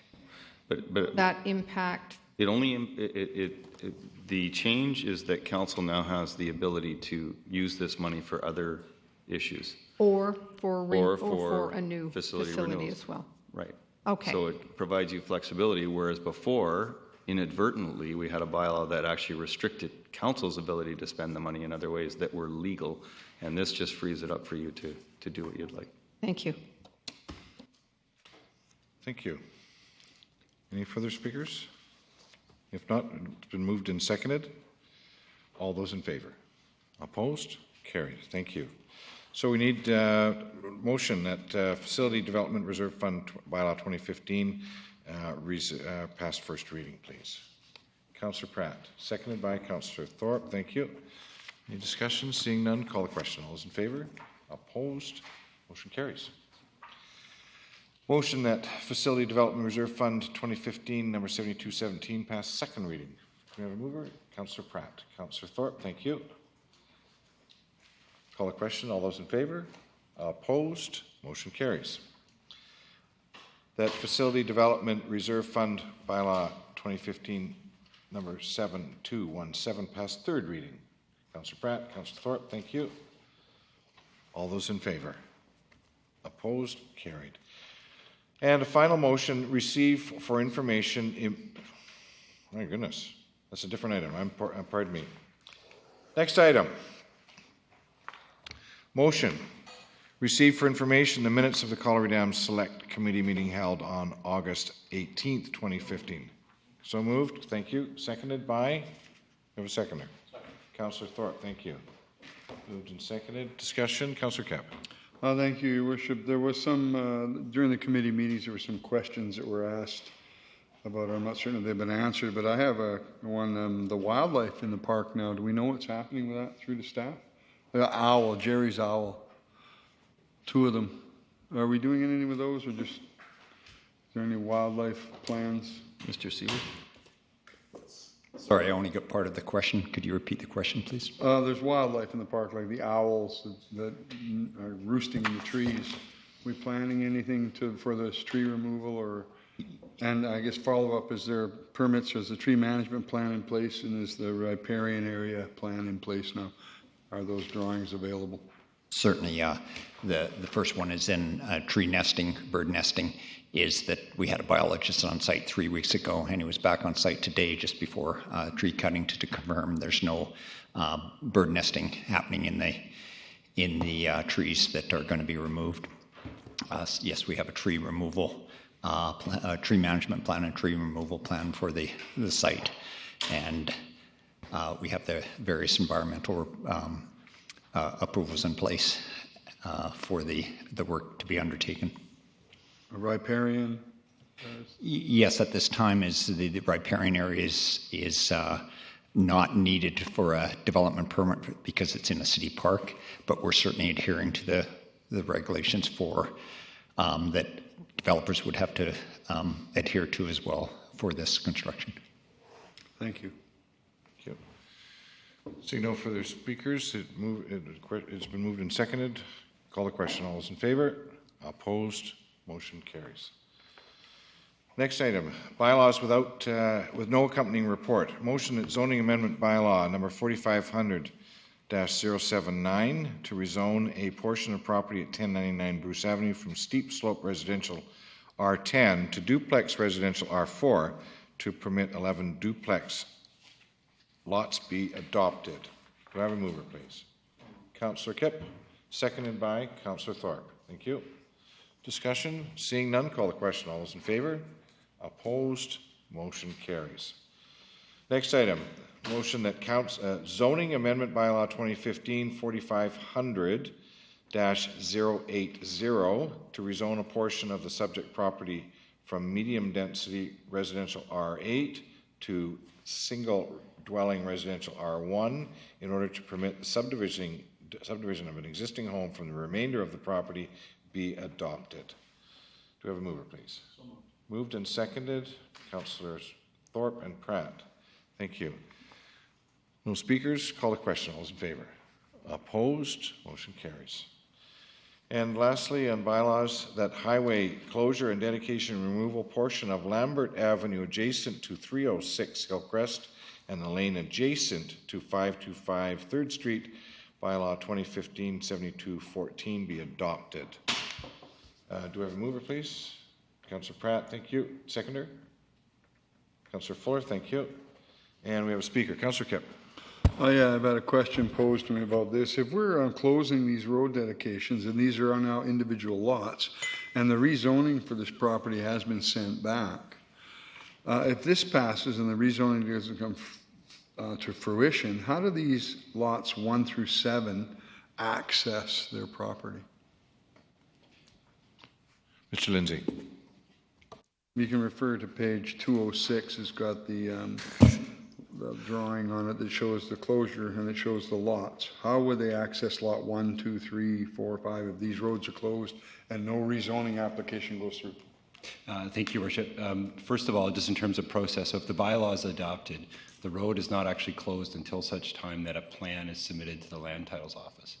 So as I know it's not here this evening, but I think in the original report I would have outlined that a condition of submitting that plan is that that road be consolidated with those properties, so that those properties would actually disappear at the time that the plan was submitted to the Land Titles Office. So we would make sure that that condition was still in place, that the applicant was willing to consolidate and purchase the property from us prior to submission of that document. Just from my perspective, it's premature from my perspective.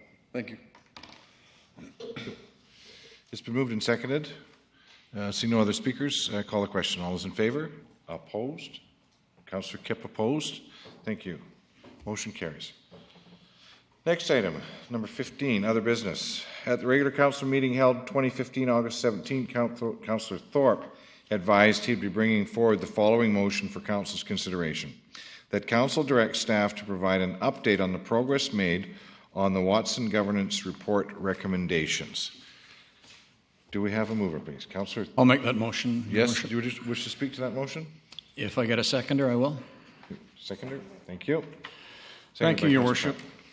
Yes, I know that last term the previous council underwent some concerns about how they conducted their business.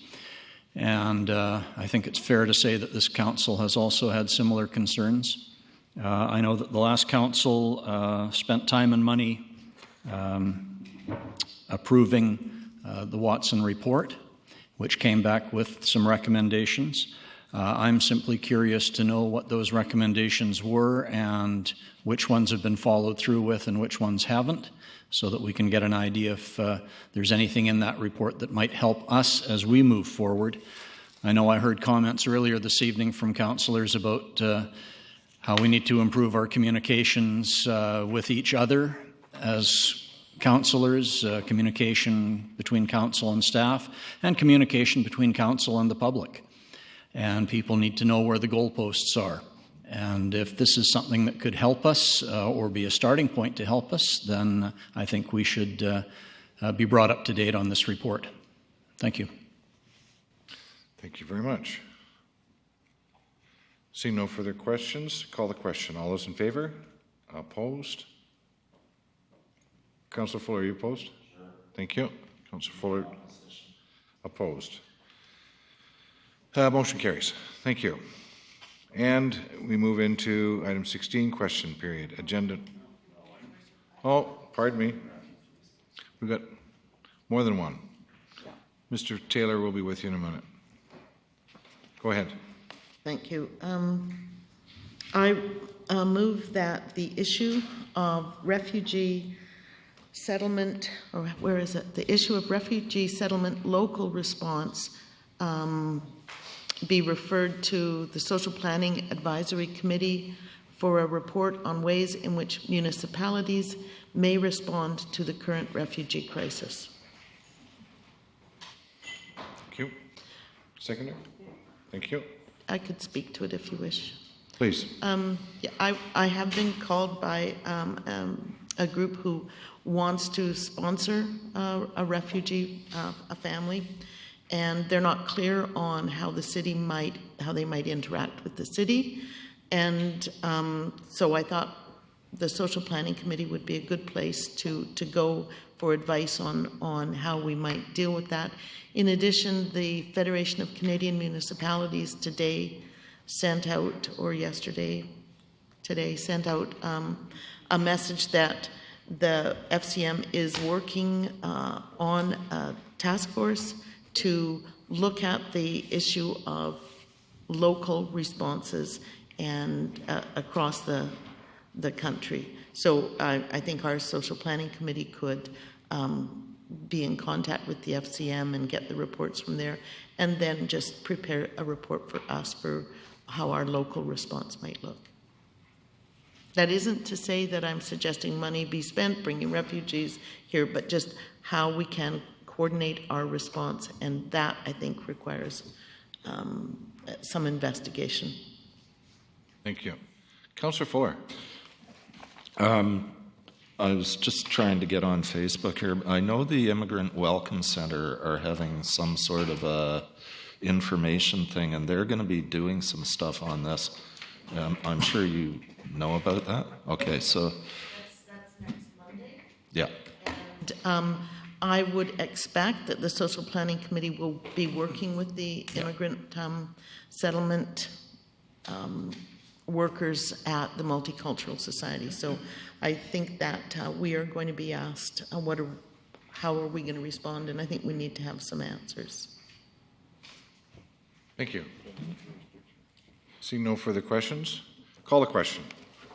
All those in favor? Opposed? Motion carries. Thank you. Mr. Taylor, question period.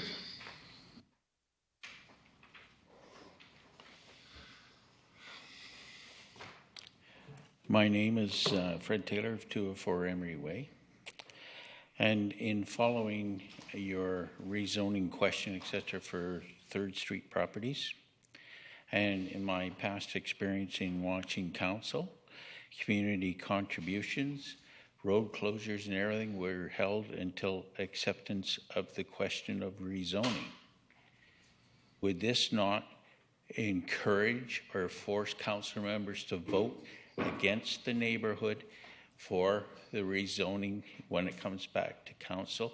When you go and close the roads that are accessed, sorry, Councillor Kip, to 14 lots, 14 down through the center, and all in a lane in between some of the properties. Would this, and what kind of an order are you going to use to force use of that property once you close it and lose civic control of it, when provincial court order covers the rest of the properties, 14 lots plus 2 or 3 large ones? In other words, is he free, the property owner, to use that closure road and lane for commercial? Back the same old argument against. Can you clarify your question, Mr. Taylor? What are your questions? I'm asking. Okay, so please clarify, because I'm confused. Why would you go ahead of, in my opinion, normal procedure and give the property a closure of the road between 14 lots, etc., thank you, to the landowner? Okay. And are you going to be faced with a court order, going back to court? Can you do them one at a time, please, Mr. Taylor? So, for the first question is, why would you be in different procedure than what I've seen in the past? Great, thank you, thank you. The road, Mr. Lindsay. Community contributions, etc. So, Your Worship, I think it's a good question, but I think in a typical scenario, we're asking for the applicant to provide additional road dedication as part of their rezoning. So we say that's a condition of final adoption. This, we ran a separate process for the very reason that we're actually stopping up, closing, and selling a portion of the city road. It's opposite than what we normally do. So we ran those processes separate. So this process allows us to go ahead, still close the road, and sell it.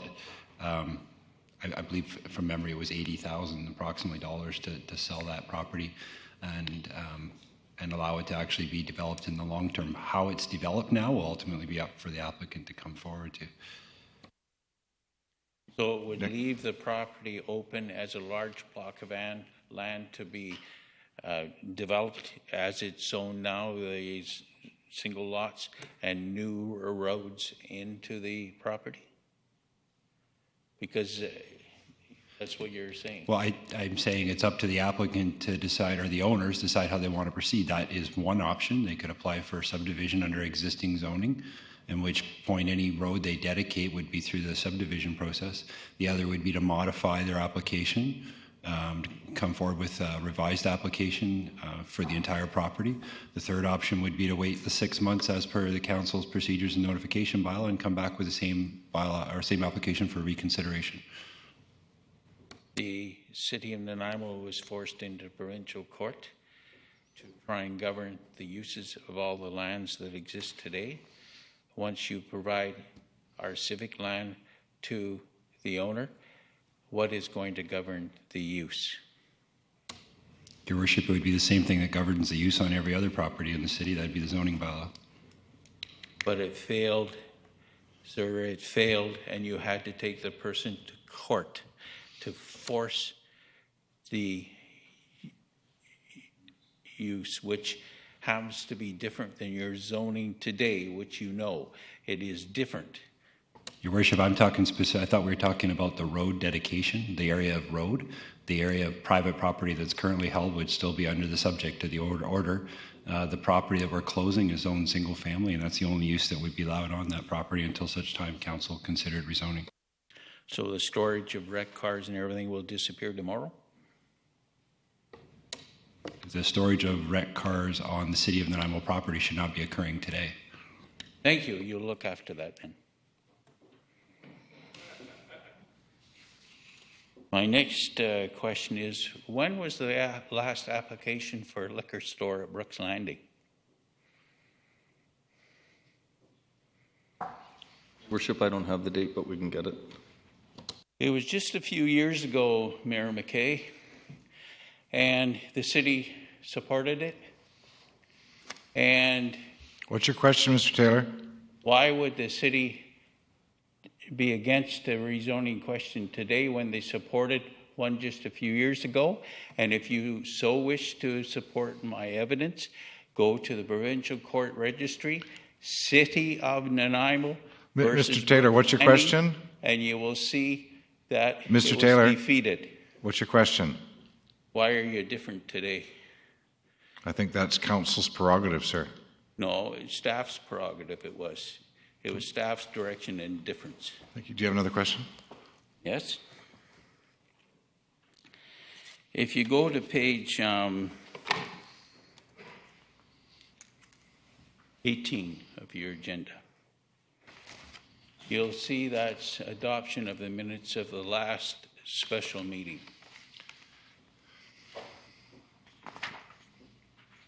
Of which we've attended and seen quite a few special meetings.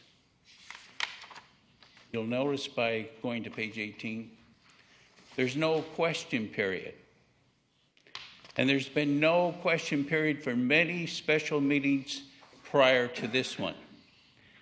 And when question was raised with Legislative Services, because your procedure bylaw says there's only a question period for a regular council meeting. Why is there a question period tonight? Because it's a special meeting. Why are you not consistent? I know you talked a lot of garbage in one meeting. Maybe it didn't suit a question. Thank you, Mr. Ferraro. I believe, Your Worship, this meeting was converted from a COW meeting to a special open meeting. That's why we allow the question period. Mr. Taylor is correct. Normally, we don't have question period on. Yeah, and in this case, it's a public hearing, so that's why we didn't have a question period. So. Well, there was proposals, all listening to garbage, listening to all kinds of other staff presentations that were called special meetings starting at 1 o'clock in the afternoon. No question period, because it was a special meeting told to us by Mr. Campbell, was it? And pointed out to us in the procedure bylaw, which So Mr. Taylor, are you suggesting that that if we change the designation of a committee of the whole meeting to a special open meeting of council, that we not have question period?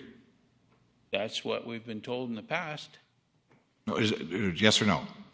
You're Yes. saying that we shouldn't have question period? No, there shouldn't, because there is procedure bylaw say it's at a regular council meeting only. Thank you. Well, sorry to ask you a question.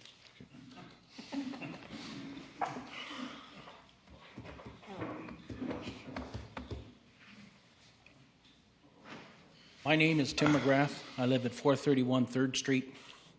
I'm here to ask about the Watson report and about harmonization and consistency, which has been brought up all during the meeting. I'm wondering if we can get some sort of clarification on what is acceptable. Oh, you notice I'm dressed for the occasion. But what is acceptable and what is not? So, Your Worship, Council has asked staff to update on the Watson report, and we'll bring forward the entire report that was presented to the Governance Committee. Mr. McGrath will be interested in reading the recommendations that were made by the consultant as it relates to Section 133, because it deals exactly with what you're referring to. Section 133, are we also going to be talking about 132 and what's acceptable and what is not? Is that part of the governance report? Yes. And when will that be? Your Worship, I'm not sure on the timing. I'll have to talk to staff. Well, but you are welcome to the reports at any time that have been done. And does it address the matter of signs? It addresses the matter of decorum and managing the meeting. Does it address the matter of signs? I've had a sign sitting there. Your Worship, it addresses decorum, and decorum is up to the chair as recommended by the consultant, Mr. Mina, was specifically interested in providing some recommendations that related to we've been decorum. misled before, so that's why I'm asking. We were told when the last time I was ejected from council and the time that Randy and I were ejected from council, we were told that the mayor had a legal report or legal advice on Section 132 and 133. I specifically stood here and asked him what sections. Your Worship, we've been through this. The chair of the meeting has, under our Section 133, the absolute Why right were to... we misled? Mr. Mayor, specifically, you told us that it was under Section 132 and 133, and you told us that you had a legal opinion. Your Worship, you do. That goes back to July. Yes, sir, I do. So I'm asking now, why were we misled, and what will be the new rules? Okay, so Councillor Fuller wanted to say something. Well, it might be beneficial if we were to,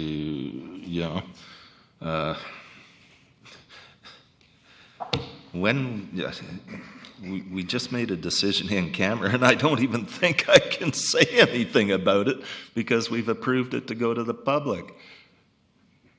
And it's with regards to those 2 lawyer letters. Are we allowed to say anything about that at this point? Yes, Your Worship, Council has voted to rise and to provide the legal opinion related to that.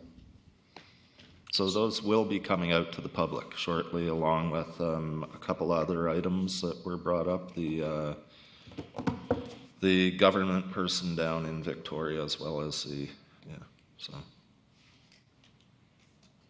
So are we going to get the dates of those at that time? The dates are on the letter, sir. Yeah. The dates are on the letters? Okay, thank you. Can we get some sort of description as to what is acceptable decorum? That's up to the presiding member. But I think what we should do is perhaps have this. No, we should perhaps have this conversation once you've read the legal opinions. That will be posted to the website shortly. So a question then about this evening's process. When Mr. Thorpe was sitting in the mayor's chair and you were out, whatever, I could hold up the sign and I would get a different ruling, or may get a different ruling than when you're sitting there, or when Councillor Brennan is sitting in the chair, I might get a different decision? As it stands right now, without guidance from council as a whole, yes, you're correct. And can I ask why, when we're coming to the same question as to why you permitted the audience to clap on more than one occasion this evening and they were not chastised, can I ask why you didn't make it that decision, since you're the same person sitting in the chair? For exactly the same reason. Just because you felt like it tonight, it was No, acceptable? sir. It's because we'll need guidance from council as we review the Watson report, and as we review this whole issue of decorum in the council chambers. And I'm asking you, why is there a difference when you're sitting in the chair? Why is there a difference in decorum if it suits what you want and when it doesn't suit what you want? You're the same person sitting in the chair. Yes. You're the same person making the rules on decorum. Yes. Tonight, you allow people to clap in the audience, and they were not chastised. And Just at like other just like times- right now, sir, I'm not making an issue of Mr. Stearman sitting up there holding up a sign for the same reason. We are trying to get from this meeting into finish off our business in camera, and we'd like to go there. Okay, thank you.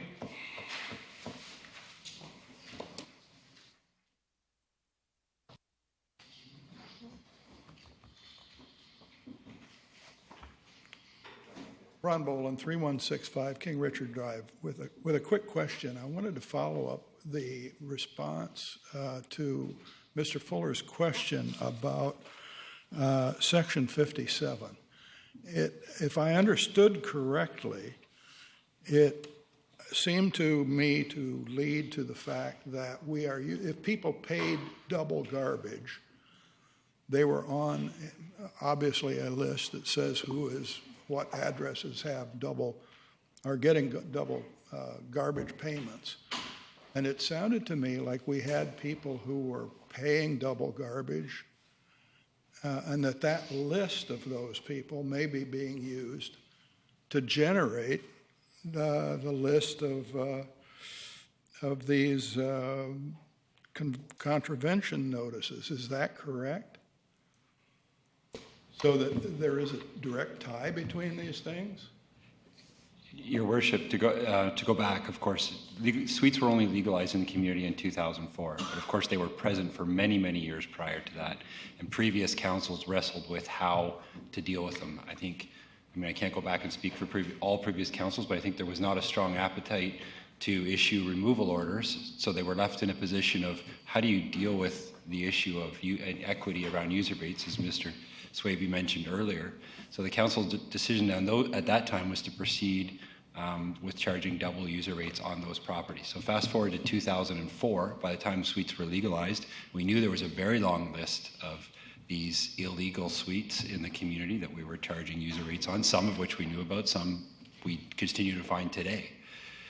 So we used that list along with complaints in order to identify the projects or the properties where we have not been to.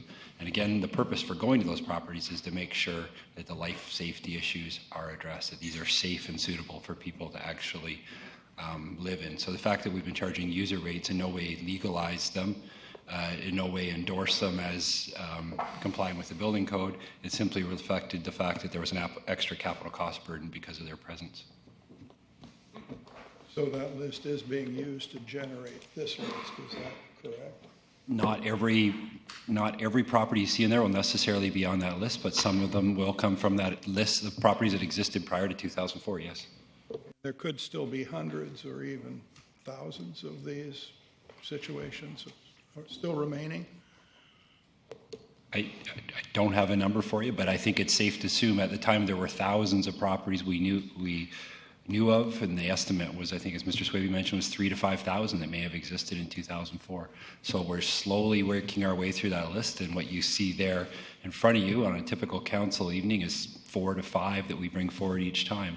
But yeah, it's a slow process of working through them and working with the applicants to address the life safety issues. Again, the whole goal being to retain the suites, but to make sure they're safe. I mean, I understand the nature of the problem and the problem of dealing with it. I'm just getting back to Mr. Fuller's question about if somebody's been paying these extra fees for over 7 years.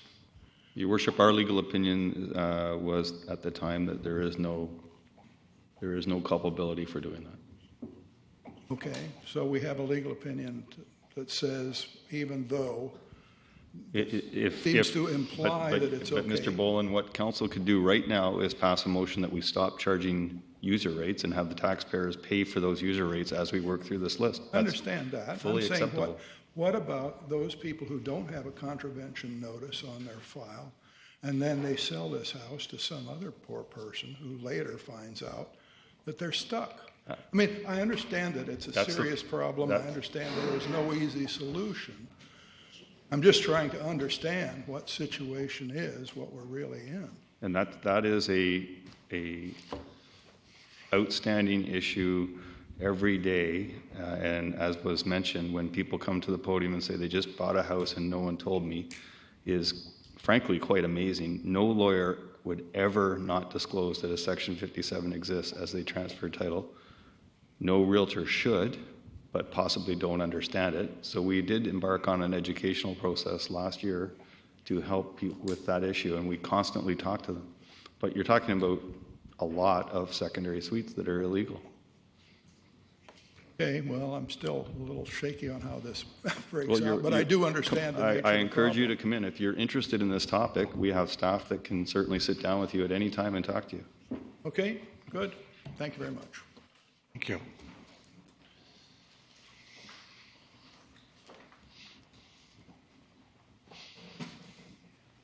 Robert Fuller, 3350 Hammond Bay Road. This is kind of a weird question, and you'll have to forgive me for being maybe naive, but this has to do with the whole agenda. What? It just seems recently instead, and I can't recall it ever happening in the past administration, where it was always council meetings or committee of the wholes. Now we seem to have this special open meeting of council. Are there different rules as with this as would be opposed to, say, a committee of the whole meeting or a council meeting? And what I'm getting at there is I had a question today by somebody wondering if they could get something on the agenda. I know on a council meeting, you can't unless you ask a councillor, but in a committee of the whole meeting, if you apply as a delegation, you can get it put on at the very end of it. Is there a difference with the special council meeting? And where would I find the differences on the city website? Do you understand what I'm saying? Yep. Okay. There are a whole myriad of differences between special open council meetings and committee of the whole and regular council meetings. So for the same reason, I would love for you to come in and speak to either Mr. Ferraro or Mr. Jackson, and they could explain them all to you. Such as committee of the whole, you cannot pass bylaws. Right. And I'm just wondering, like, this seems to be brand new to me because I attended council meetings all of the previous administration of both types, and I can't recall any special open meeting of council. There may have been one or two, but there seems to be a myriad of them now because there's been a couple in the past month. I'm just wondering, our meetings that we had concerning the extensive work we did on budgets in the last budget, were those special opens or were those are special opens? So all the budget sessions were all special opens. But those were always held in the SARC boardroom. Yeah. But I guess that wouldn't make much difference other than the fact it isn't televised.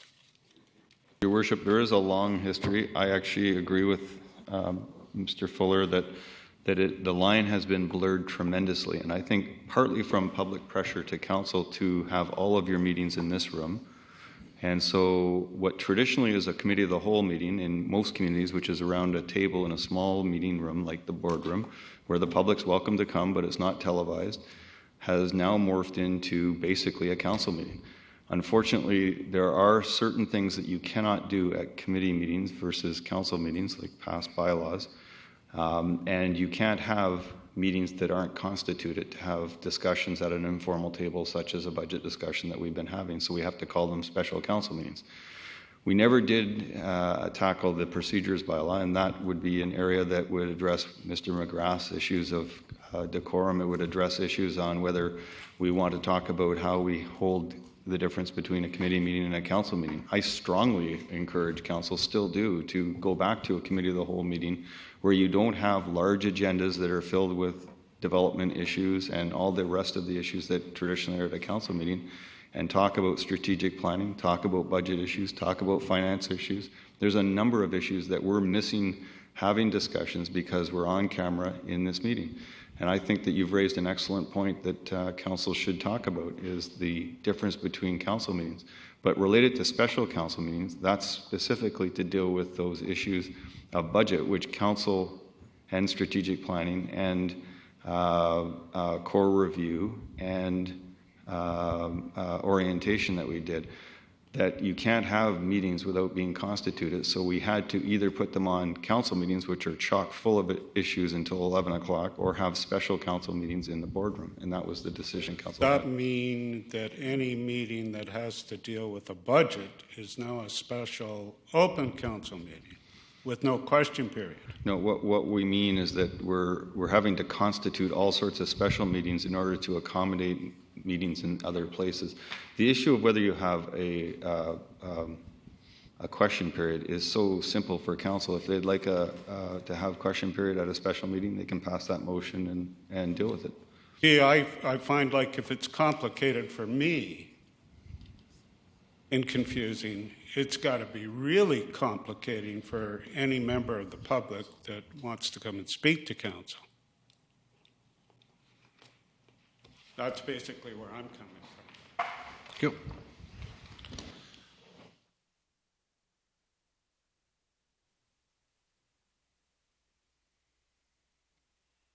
Sorry to be here again. Fred Taylor, 204 Emery Way.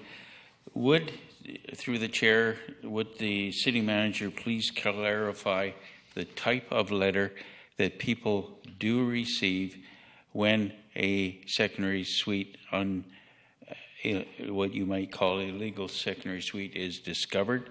Because my understanding in the past was that it states something in there pending investigation, etc. You're going to be requested to pay the extra water and sewer until you have a investigation of the property. Your Worship, of course, there would be that type of scenario where we establish through a real estate ad or some other form that there's a secondary suite that we're not aware of, and we would first contact the owner and say we need permission to come into the building and investigate this, and then we would proceed from there. And is strictly to protect the liability of the city. Correct. And my last question to that, sir, through the chair, is do you have a real list of 3,000 to 5,000 suites, or a suspect of that quantity? As I've always understood in the past in discussion of secondary suites, there was a suspect of 3,000 to 5,000 suites. Your Worship, I've never differentiated between suspect or not, so I don't know how to answer that. I believe there's a list that we can talk about. Do you have a list? I believe we have a list. Other than the ones that you have given notice to pending inspection? Your Worship, I would have to defer to talk to staff about what list we do have. Thank you. So, seeing no further questions, motion to reconvene the in-camera meeting. Thank you. Do we have the motion? Moved? Seconded? Seconded? All those in favor? Opposed? Carried. Thank you.